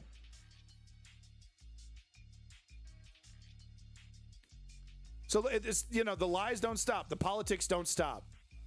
The grifting never stops. So here's a representative in Florida, trying to defend Ron DeSantis. Listen to this. We have a Category 5 hurricane headed to Pinellas, and Kamala Harris is taking this time to attack Governor Ron DeSantis. Attack. Is that what we saw on the tarmac there?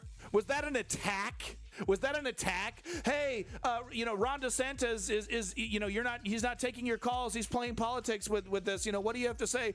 Oh, gee, well, that's unfortunate, and maybe that's kind of bad. And anyway, you should probably not do that. That's an attack. That's an attack.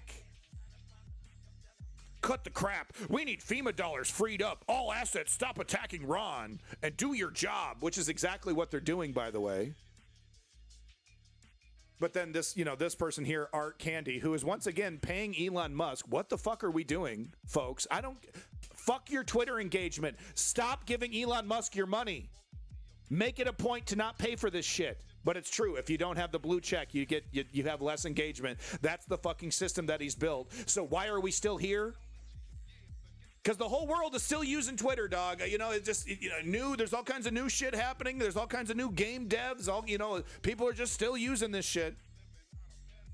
Anyway, but she makes a great point. You voted against FEMA funding the day before the hurricane hit. Sit all the way down. Blue Sky is objectively not as good as Twitter yet. I don't know. It just sucks. It sucks. Sucks, but we got to do it. We got to switch over to Blue Sky. We got to switch over to Mastodon. We got to get away from this fucking trash hell site. And we certainly got to stop giving Elon Musk $5 a month for the privilege of being there. But she makes a good point. This fucking woman voted the day before. So that means the news is literally blaring. Hurricane, massive hurricane. You're in big trouble, Florida. You're in big trouble. It's all over the TV. And she's voting against FEMA funding. Oh, well, the political, there's going to be a political ad used against me by Republican opponent who wants to take me over. The Republican is going to say, well, on this day, Represent Anna Paulina Luna voted for FEMA funding. She voted for the FEMA coffins that they're going to stick your family in after they turn them gay and suck all the blood out. And it works. It works. Anna did that. She voted against that funding, seeing on the news that a hurricane is on the way, because it works. It will work. The Republican opponent might win. Oh, did you hear? Anna voted for FEMA. Anna voted to have FEMA, come in and confiscate you. FEMA's going to target all the Republicans, take your guns away. Anna voted for that. It works. So I wanted to show a little bit of this guy's video because he's doing some clearly he's one of these storm chasing influencers. I don't know. We live in a hell world. Okay. I think this is more close to citizen journalism than it is opportunism. But man, that is a fine line, isn't it? That is a fine fucking line. But he's got some great interviews. He's got some great footage. Ignore all the social media fucking crap. How it's framed. Ignore all that. Lee Spanner, is your daughter okay? Is she getting out of there? But no, I don't think this guy is doing it exclusively for the money or the attention. We can't deny, that that's part of the game. If I was out there in the street, it would be about engagement. So I want to get out on the street. I want to do more citizen journalism. So I don't want jackasses like me judging these people. But I just need to point. I don't know what it is. Why does this feel so dirty? I don't know. He's getting the story out there. He's interviewing people that Jake Tapper is ignoring. This is exactly what I want. I don't know. What is my problem here? Is it just literally the liberal desire to hate everything, to not have nice things? Do I want to just call this guy a Nazi and then go to my Tumblr blog? Is that what I want to do? I don't know. Yeah, so bulletproof. I'm hearing. I've heard that a little bit. I'm kind of hearing conflicting reports that some are saying that by the time it actually hits shore tomorrow, it's going to be a Category 3.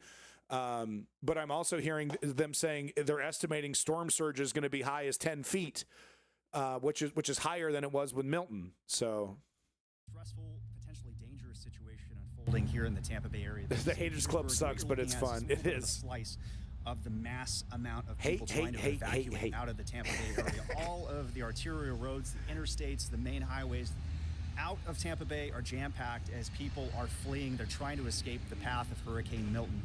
And they're coming the Haters Club sketch. Dave Chappelle is a piece of shit, but his early work, that Haters Club speech, that Haters Club sketch from hurricane force-driven rain. They also even have the nozzles zip tied to the machine so they don't flop around in the winds. Yeah, the Haters ball. These are wrapped a day and a half before likely any impacts from Hurricane Milton that will be felt here in St. Petersburg, because the folks here at the gas station, Israel, exactly, say that they don't expect any more gas being delivered here ahead of the hurricane. I'll leave at 2:30 in the morning. I'll leave at 2:33 in the morning because all this will kind of die down, but we don't have diesel. So every time I come down here, we already kind of know because we do so much cat work.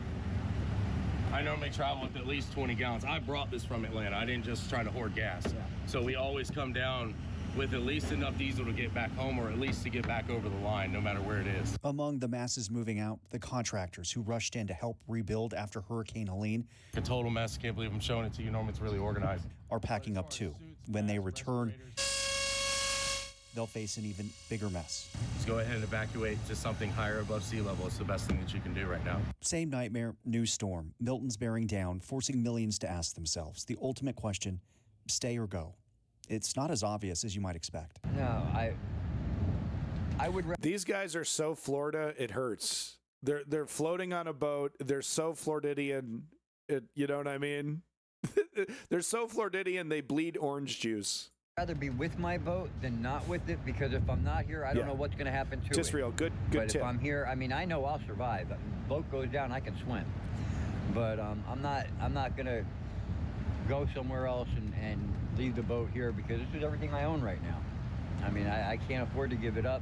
Social Security cut my Social Security check off in June, said I'm no longer disabled. I don't know what that means.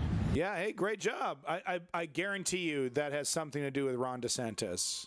But this is once again what it looks like in the right wing world.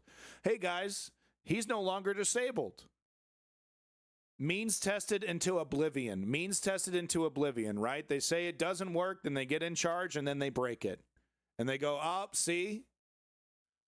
And here's the problem. You can't replace that with a private, there's no private industry. There's no way to make money off this guy's disability anymore. You know? He needs money. He needs a nonprofit situation to help him out. Well, that doesn't vibe very well with Ron DeSantis. I guarantee you this has something to do with Ron DeSantis, him getting cut off from his Social Security. I guarantee you. What that means. So they cut my check off, and now I have no income. So if I lose this boat, then I'm back on the street again, and I'm not going to do that. Yeah, well, Jay already refused to abandon ship during Hurricane Helene. How high did the water get during Helene? It got to about an inch below the top of the pillar, or the pylon right there. What was that experience like? I slept through it. He's even become sort of a local social media celebrity, with people coming to check in on him. A strange kind of fame, but people do care. Are you concerned for Jay?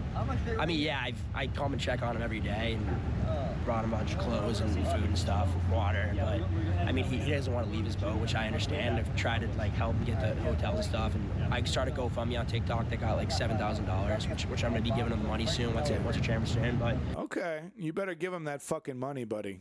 You better, because you know what? I'm not gonna say shit about you, but you better be giving him that fucking money. I will be following up. Slick. You better get every penny. But if it's all above board, if this guy's talking, if this guy's being real, good on you, sir. We all know who he's voting for, if he's even going to show up to vote. We're going to go ahead and put that aside and say thank you, but that money better show up. That money better show up. How many times have we seen it? How many times, right? The money starts rolling in. Whoa, dude, this is like $50,000. Oh, this is like $100,000. Oh, dude, I don't know. Maybe I can get a little bit of it for myself. Give him the money, dude. Yeah, I mean, I tried to help him, like, get to him a safe place. He just doesn't really want to do that, so. It seems like his heart's in the right place. You got it pretty well organized, actually. Yeah, it's not a mess. You kidding me? This is about as organized as you're going to get. Oh, he's got some tobacco there. He's not even. Is he even smoking weed? Homie's not even smoking weed in there. This shit would look like a Rastafarian lived in there if it was me. Just like a big old fucking bong right there. Organization is my thing. A lot better than me. Is that it? Is that the drug kit? Are we looking at the drug kit right there? Kind of looks like a drug kit. Looks like an injection kit to me. It kind of looks like it. No, you know what? No, I'm wrong. I'm totally wrong. No, I'm totally wrong. It's like fishing. It's fishing stuff. I can't really. It's fishing stuff. It's fishing stuff. It's not a drug kit. It's fishing stuff. No. But who cares, dude? Who cares? Look, bro, you don't have a fucking leg. You don't have a leg. You live in a boat. You live in a boat? Yeah, you do crack. You know, do that shit, dude. You know, what are we going to judge this guy? Fleshlight case. A lot better than me. Something else. And so this is where you'll, like, camp out some food. You have supplies here. I sit here, I sleep here, and everything on that side. I got my stove there. I have a box cooler that I have my food. And Republicans would say, "Oh, this man's a leech. This man's a barnacle, right? This man's just using. He's not contributing." And what they don't have the balls to say though is that they're okay with him, dying penniless in the streets. People spitting on him as they walk by, right? That's the society that they want. They don't want a moral society where, maybe at one time this guy was able to contribute, maybe, and he did, but. What does that say about us as a society where we can get to the moon, we can blow up a peasant in the mountains with a bunker buster that costs us $1 million. We can do all these amazing things, but we don't have the means to to let some of the weakest or disenfranchised or those that don't have the ability to fully or completely take care of themselves, or maybe they're just not as productive. That's just the fate of some human beings. So we have to make that moral decision, and the Republicans clearly say no, we're okay with this guy dying, we're okay with people dying in the gutter. And liberals say, no, we're not okay with that. Liberals clearly have we don't have all the answers on how to fix all these problems, but we do know what we don't want to see, which is, guys like this, dying penniless in the streets, right? They should have the ability to have some meager means, a humble roof over their head, a warm meal in their belly, okay? Meager, humble means that it's not asking for much, and it says a lot about your society. It says a lot about your culture. if you're taking care of people that have a hard time taking care of themselves, one way or the other, one reason or another. I got a regular cooler for cold stuff right there. And up in the front where it's too shallow to actually go in there, I use that for storage for my clothes and whatnot. Government desk job. This guy, government desk job, huh? Okay, dog. Where it's too shallow to actually go in there, I use that for storage for my clothes and whatnot. Yeah. And where's your water? He's got Slack on his phone. In those boxes. I mean, the ideal thing is to get him into a hotel, which people, like a ton of people have been offering. So if we can convince him to put the boat somewhere else and just get him in a hotel, I think that would be the most ideal thing. I just go to sleep. Every time I got into trouble and I pray to God and I just talk to him, but he always told me, go to sleep, it'll be all right in the morning. I go to sleep, I wake up and it's always better in the morning. Look, man, look, you know, I get it. He's not, you know, he's not the smartest guy in the world. He's, you know, he's disabled, you know, he doesn't, you know, he's, does that mean he deserves to die penniless in the streets, face down in the gutter, right? No means, nobody giving, no charity, right? Ayn Rand, who, by the way, took plenty of government money and took plenty of charity, Ayn Rand, but right, that's what real strength is. I'm telling you, nothing says broken society more than when individuals like this are, you know, begging for pennies in the streets. Okay, I'm okay with my tax dollars going towards a humble means for this guy. Maybe he's not making a lot of money, maybe, you know, paying a lot of taxes, right? He's just getting by, barely getting by. But that's some people are like that. Some people are like that, you know. Some people just, they want to paint, and that doesn't mean that they should be, you know, be given a mansion and an Obama phone and, you know, and luxuries and all these kind of things. No, but a simple roof over their head and a hot meal, we can't afford that. You're kidding me. We can't afford that shit, huh? Jeff Bezos has a yacht inside of his yacht, but we got to talk about how the guy without a leg and living in a boat, he's got to starve to death because we just don't have the money.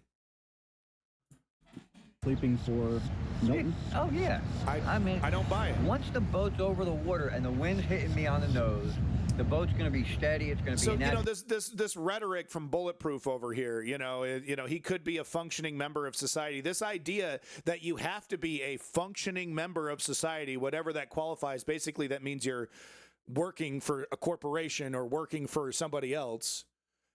You know, we need to get beyond the idea that you have to be selling your labor to live, to survive, because there are human beings that are no longer capable of selling their labor. Do we really want a society that sucks you dry, and then the moment you're no longer able to carry the bucket, you get thrown into the fucking pit? Right? You get thrown to the wolves. Well, you're no longer productive. You're no longer a functioning member of society. To the wolves. You're useless to us. Is that really the society we want? I don't. That's not what I want. Okay, I'm not saying give this guy a mansion. I'm not saying, you know, $100,000 a year and, you know, fuel his drug habits and all these kind of things. A hot meal and a fucking humble roof, right? A bathroom, a toilet to take a shit in, and a bed to take a nap in. We can do that as a society. We can do that. Bulletproof, I agree with that. If this man wanted to re-enter the workforce, if this man wanted to earn a wage and wanted to get back out there, he should have the ability to get the training and have an opportunity to do that. But at the same time, if he doesn't have the ability, I mean, come on, this guy, literally a hurricane is happening around him. He goes to sleep in his bed and he just crosses his fingers. Okay? Not exactly Fortune 500 material, okay? Hey, you got those papers? You got that memo for me finished?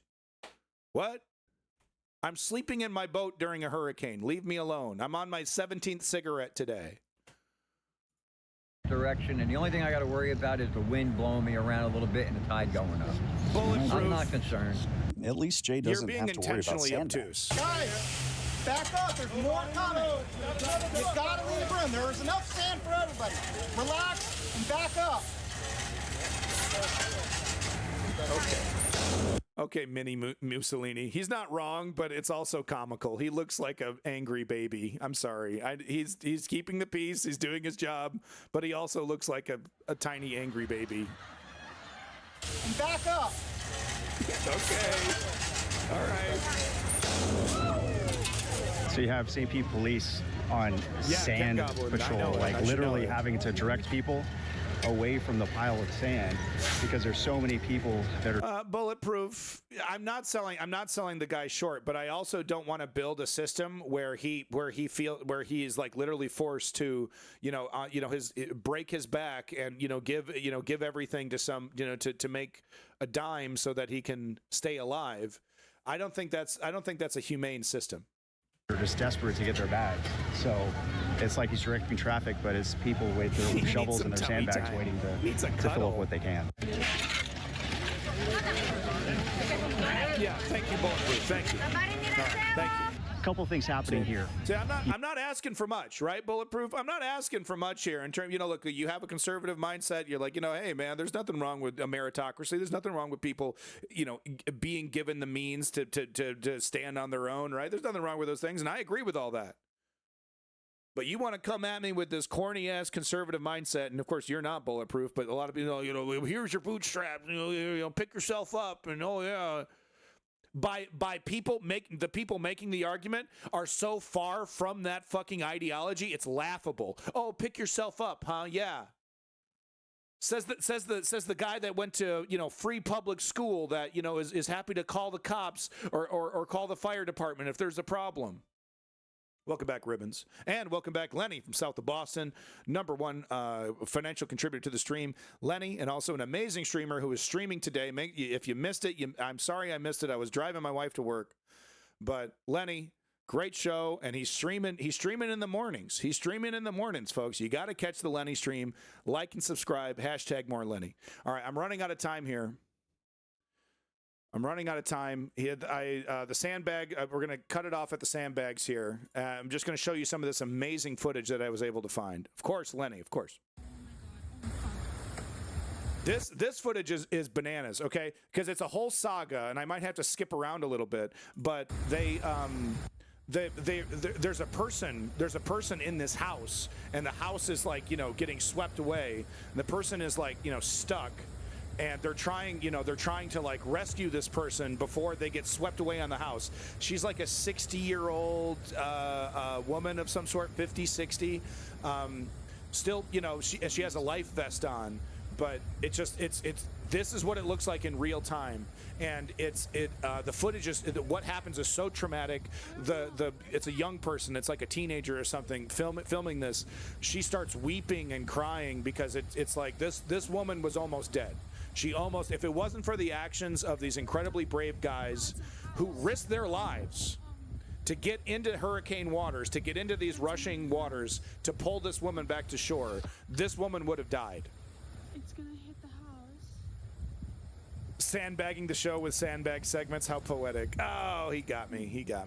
Okay, so as you can see, it's a little slow at first. But it's kind of hard to see what we're looking at. But trust me, so the house starts moving. There's like a person on the house. House starts moving. Hey, Jingaroo. Hey, you're right. Yeah, it sounds like he just he ties up the boat as best he can, and then he just takes a nap and hopes for the best. But yeah, so it's hitting a tree, it's going through the tree. It's crazy. It's happening right in front of them. And there's a human being like on the porch or in the house or something. Yeah, she's there. They do not have a houseboat license. The woman was immediately arrested as soon as she survives. But trust me, she was immediately arrested for illegally operating a houseboat. Without a permit. So don't worry about that, Terry. Yeah, so people are just, and what do? These waters, you're fucked. Okay, you're not swimming against it. There's two. Later in the footage here, there's two guys in there, and they could easily die at any moment. This is unbelievable footage. It's like in real time. And you can hear the tree snapping and snapping, the pressure of the water pushing the house, snapping and breaking the tree. It's like it's only a matter of time.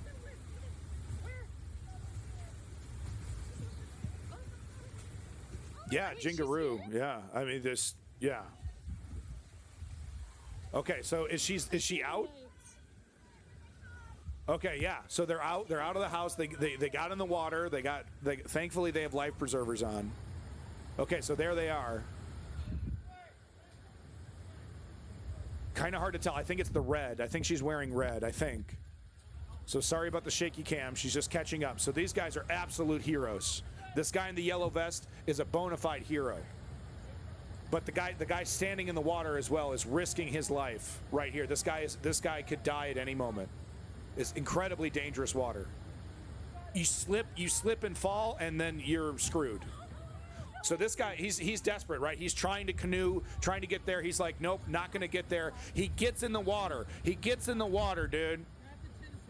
Gets in the water. Okay, and the other guy's following him. Okay, and you can kind of see it for just a few seconds. You can kind of see it for just a few seconds. This right here, I think this is the woman right here, and this is where the yellow vest guy is, and this is the other guy, right? And I think the other guy doesn't have a life preserver. The yellow vest guy does. So it's happening in real time. This is it. He either snags her, or this is it. You get one shot. Fucking Mom Spaghetti over here. This is it. One shot, and everyone's watching.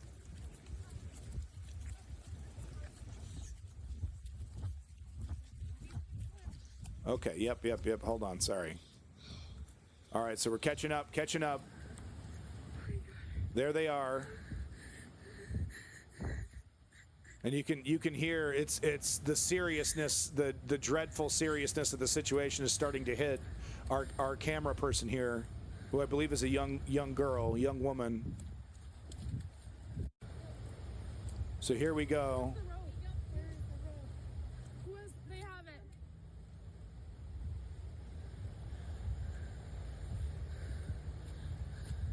So it's, I don't know if it happens off camera, but amazingly, the guy in the yellow vest catches up to the woman in red and pulls her ass back in. Hero. And people are desperately. This would probably be me right here. The guy with the hose. He's like, well, I got to do something. We got to find something. We got to, get something to pull these guys in. I don't. You're not going to be able to lasso these. But they're desperate. But the guy with the yellow vest was the one that did it. She would have been floating and bobbing for miles. Amazing stuff.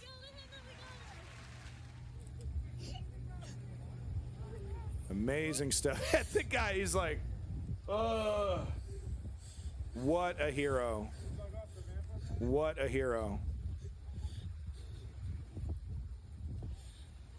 Wow. This guy's sitting down. Yeah, he's going to be completely wiped out. He's not a spring chicken. The guy's 30 or 40 at least. So there you go. Amazing footage. Absolutely amazing. In real time, whole 7 minutes of it, right from the beginning. The dramatic, the house smashing in, her jumping in the water. Amazing footage. All right, folks, I got time for one more video. It's this really great piece of footage here from the AP showing crews searching for survivors in North Carolina. This is just a couple days ago, I think yesterday. Yes, this is 1 day ago. And, they're floating around trying to find people that made the wrong decision. And Yeah, it doesn't always turn out that well. You know, probably often that direction probably is more often deadly than it is. But yeah, it's what was amazing to me is how you get the full scope of it. It's not just like a 30-second. You don't get the context. That, you know, that video, you let it breathe a little bit, and you can feel the dread. It's like, okay, there's a chance. There's a chance. And the guy in the boat knew it. The guy in the yellow vest knew it. He's like, I have to do this. I have to get it. It's either I get out of this boat or I lose this woman. And he made the right decision. And let me tell you, you know, there's so many stories of guys like that who make that heroic decision. I've heard stories of guys like that. They go out 2 or 3 times and then they die the 3rd or 4th time. You know, real hero stuff, hero material right there. And he probably votes Trump. Let's be real, right? Welcome to the complication of human life. Our whole team, we're out of Wilmington. Yeah, Wilmington, yes, with and someone. Yeah, bulletproof. Yeah, yeah. That's probably one of the. They get dragged down. Apparently, it's a natural for human beings that are drowning, and are panicking. It's natural for them to claw at whatever. You know, if there's a person there, they'll claw, and you know, because they're panicking, they're not thinking. They end up drowning the person that's saving them. It's a natural human response, apparently. Okay. So there we have the Trump, right? Sorry about the bad quality. This is the highest quality I can get here. Well, I had to just stay here in my bed and wait until. Yeah. So, you know, the things that I disagree wholeheartedly with the things that this man has to say. But once again, I go back to what I said originally. Even though I disagree with this man's politics vehemently, as a liberal, I disagree with him that he should just be, you know, if you lose your house, you're screwed. You don't have insurance, too bad. You know, here's some bootstraps and, you know, enjoy the warmth of the gutter. That's what he is voting for. Am I wrong? He's got the Trump flag out front. He's voting for bootstraps. He doesn't want to lose his house. He doesn't want to be homeless, but he continues to vote against his own self-interests. As a liberal that understands that you have to govern for everybody, even though I vehemently disagree with this guy, even though he is a useful idiot voting against his own self-interest, I still don't want to see him homeless. I would like him to receive help from the local and federal government so that he can live the rest of his life in dignity. And if a natural disaster does do something horrible, that he should be, be allowed to have that dignified rest of his life, no matter where it's at. Funded by the government, funded by the local government. It's pretty fucked up, man. It's there's no amount of I could tie this guy to a chair and I could show him video and hard evidence that not only does the party he supports despise him, but the party that he supports is actively working against him. And it's still, you wouldn't change his mind. Fake news, liberal. Hopefully it receded, which it did. I think it was the next day. So we don't know that, Jingaroo. We don't know. Yeah. Look, as we just saw, that guy, that hero in the yellow vest, I almost guarantee you he votes Republican or doesn't vote at all. Okay? It's human being. It's more complicated than that. And the way that conservatives operate is that they don't give a shit about you if they don't know you, but they will take a bullet for you if you're close, if you know them, if they know you. It's a small town dichotomy, rural kind of thing. It's weird. They only empathize and can understand the things that are in front of them, the things that are in their direct orbit. If it's unknown to them, they couldn't give a shit. Die in a ditch. They don't care. Yeah, convince them Trump is trans. Yeah, there you go. That'd do it. Went to the locker, got all my books out. Everything that came back. But everything I have, including all my medicines from the VA, they were all floating around in the water. And so he's getting medicine from the VA. What does Project 2025 want to do with the VA? They want to cut. They want to cut. Afraid to take stuff. Like I said, I'm afraid to even drink the water that I had, the bottled water, because it was all underwater and it wasn't just water. Yeah. So I mean, he's talking about, you know, his medicine bottles and his bottled water floating around in tepid sewage water, and he's like, I don't even want to drink it, you know. So long now, I can't smell it, but I'm sure it really stinks. Several people have asked me or told me that I needed to get out of here, and I said, well, where am I going to go? This is my home. I own the home. I rent the property, but I own the home, and this is all I've got.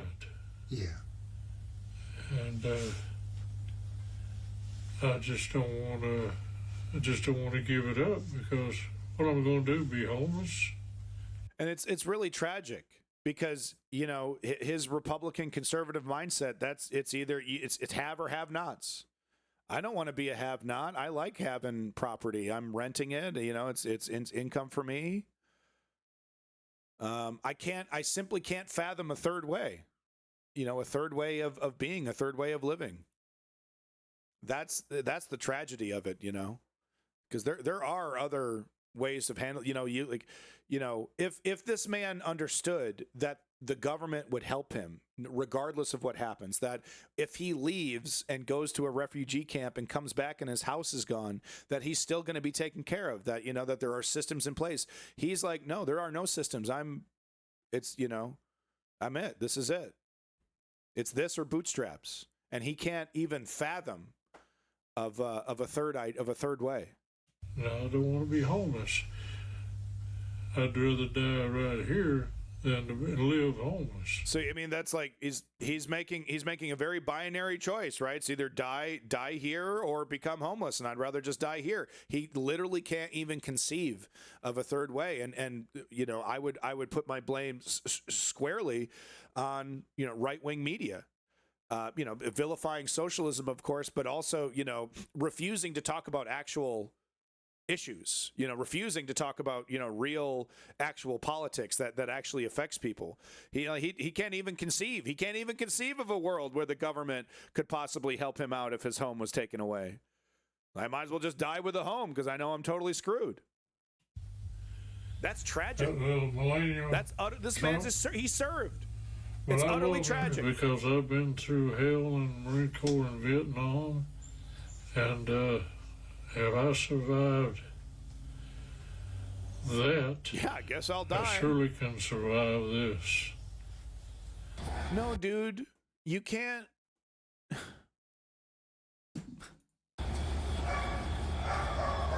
I survived the hell of Vietnam. I can survive this. Okay. Kind of different, but it's tragic. He can't even conceive of an alternative. It's utterly tragic. You know, does that mean, you know, useful idiots deserve, you know, total pity, and, you know, there's just, you know, no, but you liberals, there's a certain flavor of liberal that does, you know, the Hillary Clinton style of liberal that does need to kind of have a better understanding of the fact that these are human beings, that they're wrong. You know, they live in a country where it's okay to be wrong. You know, there's no punishment for being wrong in a free and fair democracy. So, free democracy, I wouldn't call it fair, huh? But yeah, they're looking for bodies. They're using these dogs to look for bodies that are buried in the mud. All whining if their cappuccino's warm. Yeah, I mean, you know, the limousine liberal stereotypes and whatnot. It's very real though. It's very real. Yeah, Lenny. I'll keep my eyes peeled for any follow up on this, because yeah, I mean, tomorrow this guy's home might be swept away. We don't know. Here's a link to the story right here if you want to know more yourself. I don't have time right now to show you this dramatic footage. I guess I can show it to you on mute, but sorry, I have to get going. I have to pick up my son from daycare. Sorry. I have responsibilities. But how about that, huh, folks? 3 streams in a row. I'm keeping the momentum up. Sorry, Lenny, if I stepped on your toes. You know, I'm very sorry that our stream schedules are clashing sometimes. But you know, 3 streams in a row. We're going to keep it up. Thank you. Yeah, my bitch tits really make it look really cool.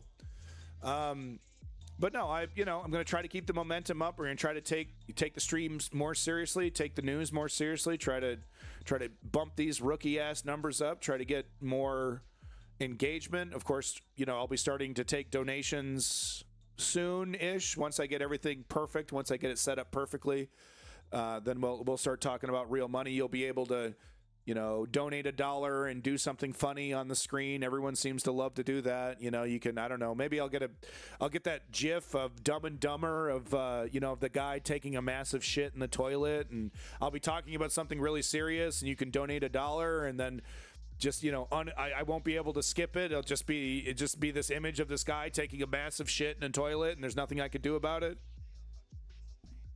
I know you can't wait. I know you can't wait for that. It's going to be a lot of fun. Like, oh, I mean, you know, abortion's pretty serious.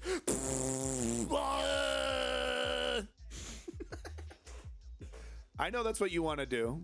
I know that's what you want to do, you sickos. You want to just poop all over everything. What am I doing? What am I doing?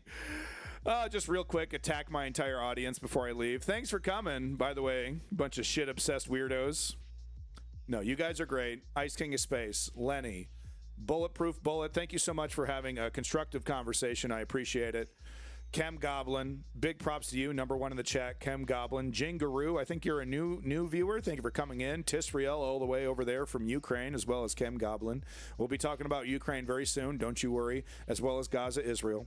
The Ponder Monkey and Female Eunuchs, you people are amazing. Thank you for coming back in. I do, from the depths of my very, very tiny heart, I do appreciate it. Thank you, Woke Patriot. Big props to you, Woke Patriot. Thank you for coming back in. The Terry, are we having fun yet? I believe we are. Big props to you. Zeo Duke, your boy Zeo Duke. Ribbons over here. Any lurkers, anybody that's stuck, you know, that doesn't, they feel intimidated by the chat, I get you. You got to come correct in this chat. You're not, you know, it's not fucking Clown Town, okay? So I get it. Some people are probably like, ooh, boy, I better make sure I know what I'm talking about before I say something. I think I'm okay with that, though. Thank you, Kanye West, for coming in. Big props to you. Borderline Feline, welcome back. So it's so nice. Thank you. Big props. iPlatinum Solidity, thank you for your links. Stickers for cookers.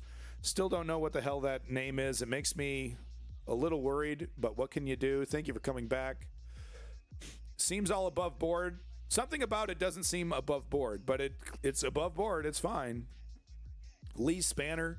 Yeah, so you update on your daughter. Yeah, she is okay. I don't think she is leaving. Yikes, Lee.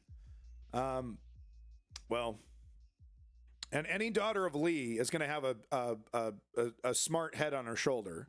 So hopefully she's making the right decision. She's doing the right thing. But I do hope she survives this. It's going to be a biggie. It's going to be a biggie. Maybe it won't. Maybe it won't. A lot of people are saying it's gonna. I don't think we should take a risk. But hopefully Lee is okay. Thank you, OG Lee, for coming back. Ford the Perfect, big props to you. Thank you, Ford the Perfect. Our friend from Brazil, who just came in and then left after I talked about Brazilian booty. It's understandable. No one wants to hear that. Australian appetizers. What? Where is this clown town? Is it close? It's a couple miles away from Pound Town. And let me tell you, the confusion never ends with these two locations, okay? You know, there's some crossover, of course, but most people who want to go to one, they don't want to go to the other. And let me tell you, the confusion is hilarious. All right, everybody. Hold on here.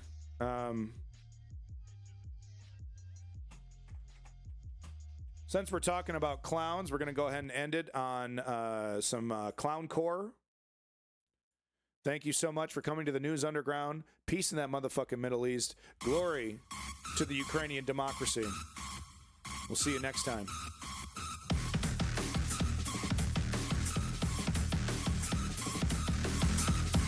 Cougars! Woo!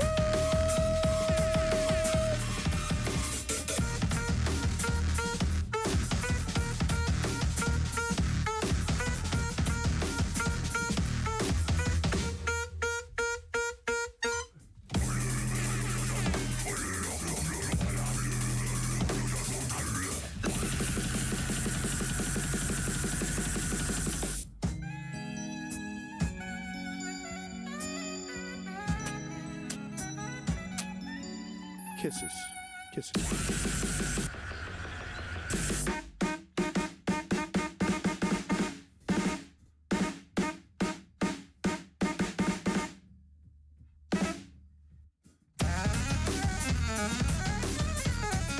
Oh yeah, it's this good. It's this good. Oh yeah.